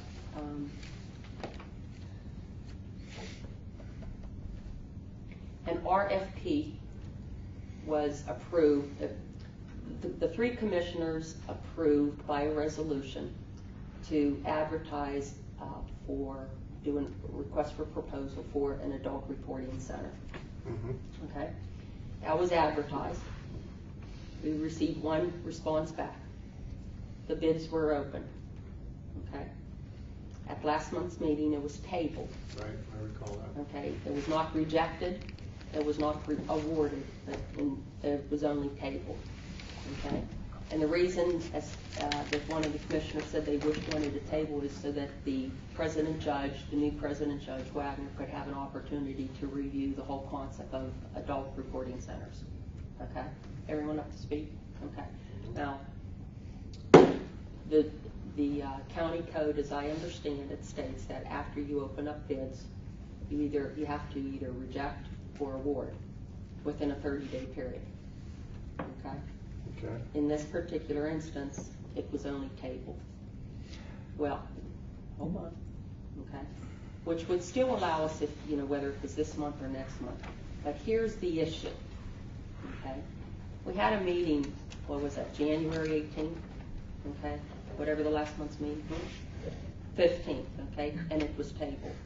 Somehow, and I don't know how this occurred, but a second advertisement was put in the newspaper to solicit requests for this adult reporting center. Bids were already open and we already received one bid. Okay, it was even announced in the newspaper that it was the proposed fee would be $50,000 a month. So everyone out there knew that it would be around $600,000. And I see in the newspaper under a legal notice that the county did a request for proposals for the same thing. If my memory serves me correct, Commissioner, you sat at the table here and said I was disappointed because that we never took any action. Let me finish. That we did not. That the chief clerk only advertised in a local paper. Yes. And your suggestion to her was that we look to advertise in papers that may attract other potential. Yes. Okay, but so you can't do it after the fact. No, That's why I said this was my. I mean, I think the chief clerk just acted based on. You can't do that. On the discussion. Okay. There was no vote. As chief clerk, she shouldn't have. There was no vote. There was nothing. Okay. And that's the problem. Okay. When the agenda item was discussed, okay, and it was tabled, everyone had their comments. And my comment was, it should have been in all of the other, in other newspapers. So from this point on, make sure that when we advertise for things of this nature, that you do it not just in the Herald-Standard, but also in the Tribune-Review, okay? And that was the end of the discussion, and the matter was tabled. Somehow, another advertisement was done. I saw the two commissioners signed off on the requisition, and it was put in the newspaper.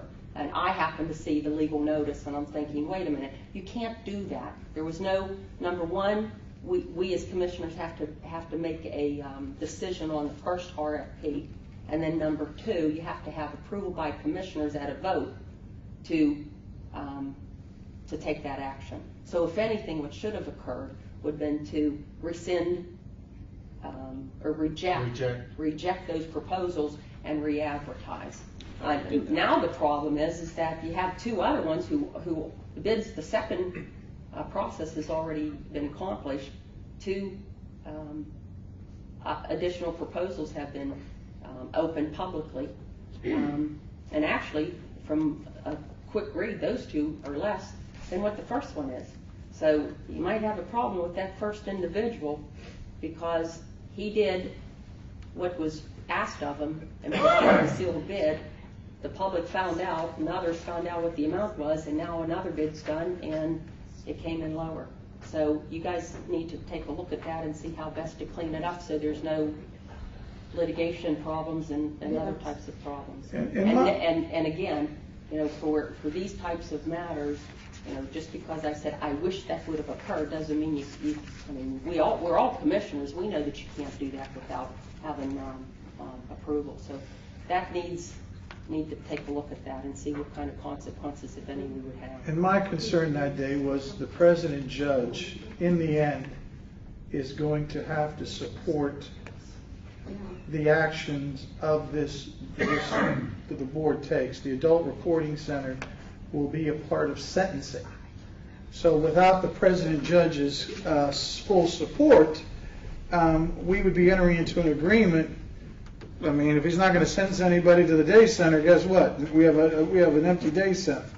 And that was my concern that the president judge had expressed, and that's why I raised the point that he should be involved. The matter was presented to CJAB, was supported by CJAB.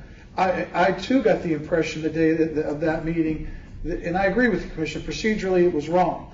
But I thought that the intent was that the chief clerk re-advertise to make it more vast in its appeal to potential other providers. Yeah, So there shouldn't have been any. I agree with you. Yeah, and you can't re-advertise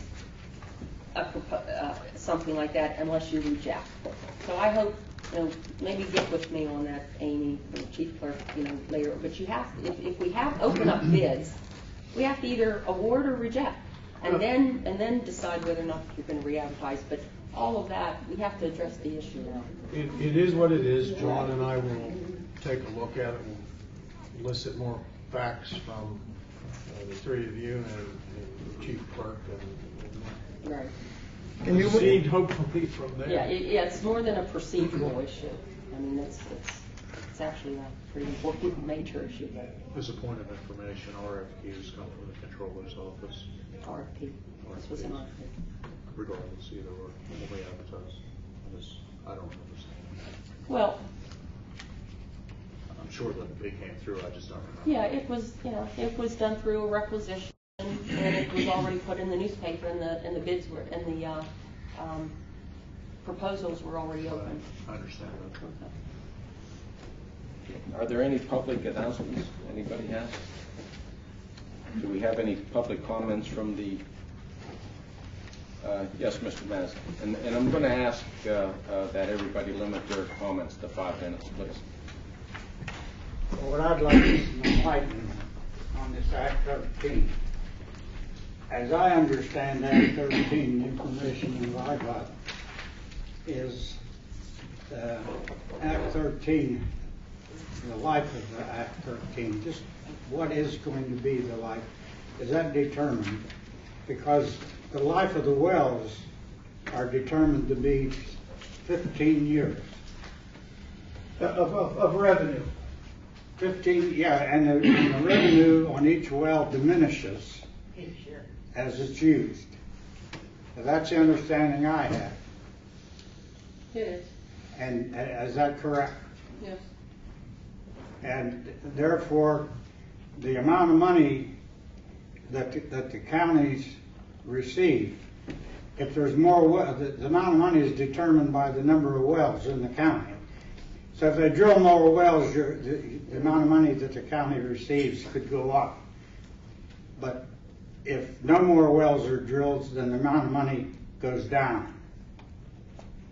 So to determine what you're going to do with this money should be resolved. And I don't think it was resolved. And I think you did the township supervisors, the townships, a disservice here today. But that is the way I understand this Act 13. Am I wrong in anything that I've stated? No.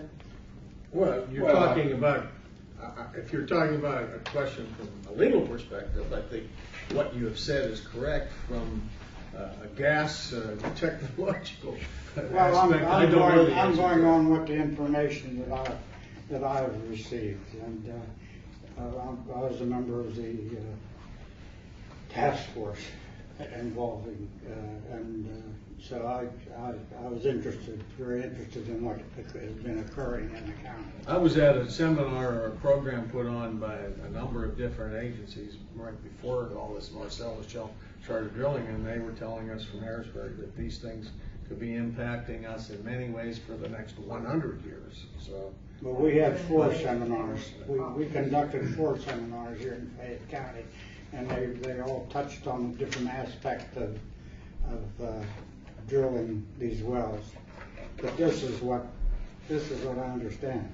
So I don't understand why there isn't some resolution on what to do with this money. And like I said, I thought you did the townships a disservice here today. Thank you. Anyone else? Yes. Good afternoon, Commissioners. My name is Marcia Ozorowski, and this is Karen Blocker.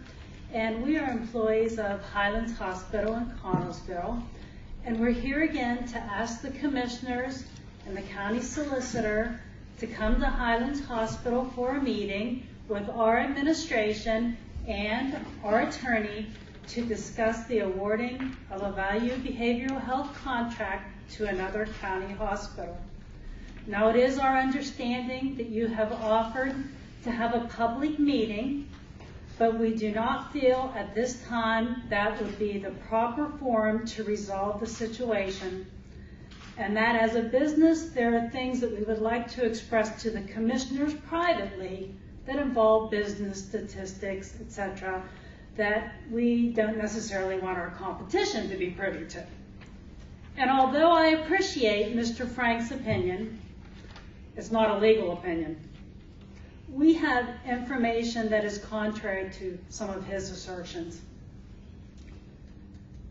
To express our sincerity, we have begun recently a petition drive to urge one last time that the commissioners reconsider and attend this private meeting. It reads as follows: we, the undersigned, urge the commissioners of Fayette County to immediately schedule a meeting with the administration of Highlands Hospital to discuss the process of the awarding of the value behavioral contract within the county and its economic impact on our facility and community. In case the commissioners are unaware, the hospital has already had to reduce staff and hours for employees who work in the mental health unit. If this census continues, we can only see a trickle-down effect on the entire staff of the facility. If you don't have any patients, you don't need as many housekeepers, dietary workers, lab and x-ray techs. And as the second largest employer in the city, any loss can have a potential devastating economic impact. Therefore, we are presenting the commissioners today with over 500 signatures. They are of employees, their families, and community members, and we're in the process of collecting more. And we would like to present these to you for your consideration. And may I please present these to you now?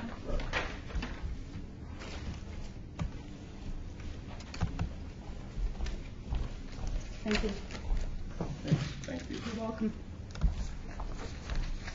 And thank you again for your time, commissioners. We appreciate it. Okay, thank you. Any additional comments? Seeing none, do I have a motion to adjourn? You do. Second.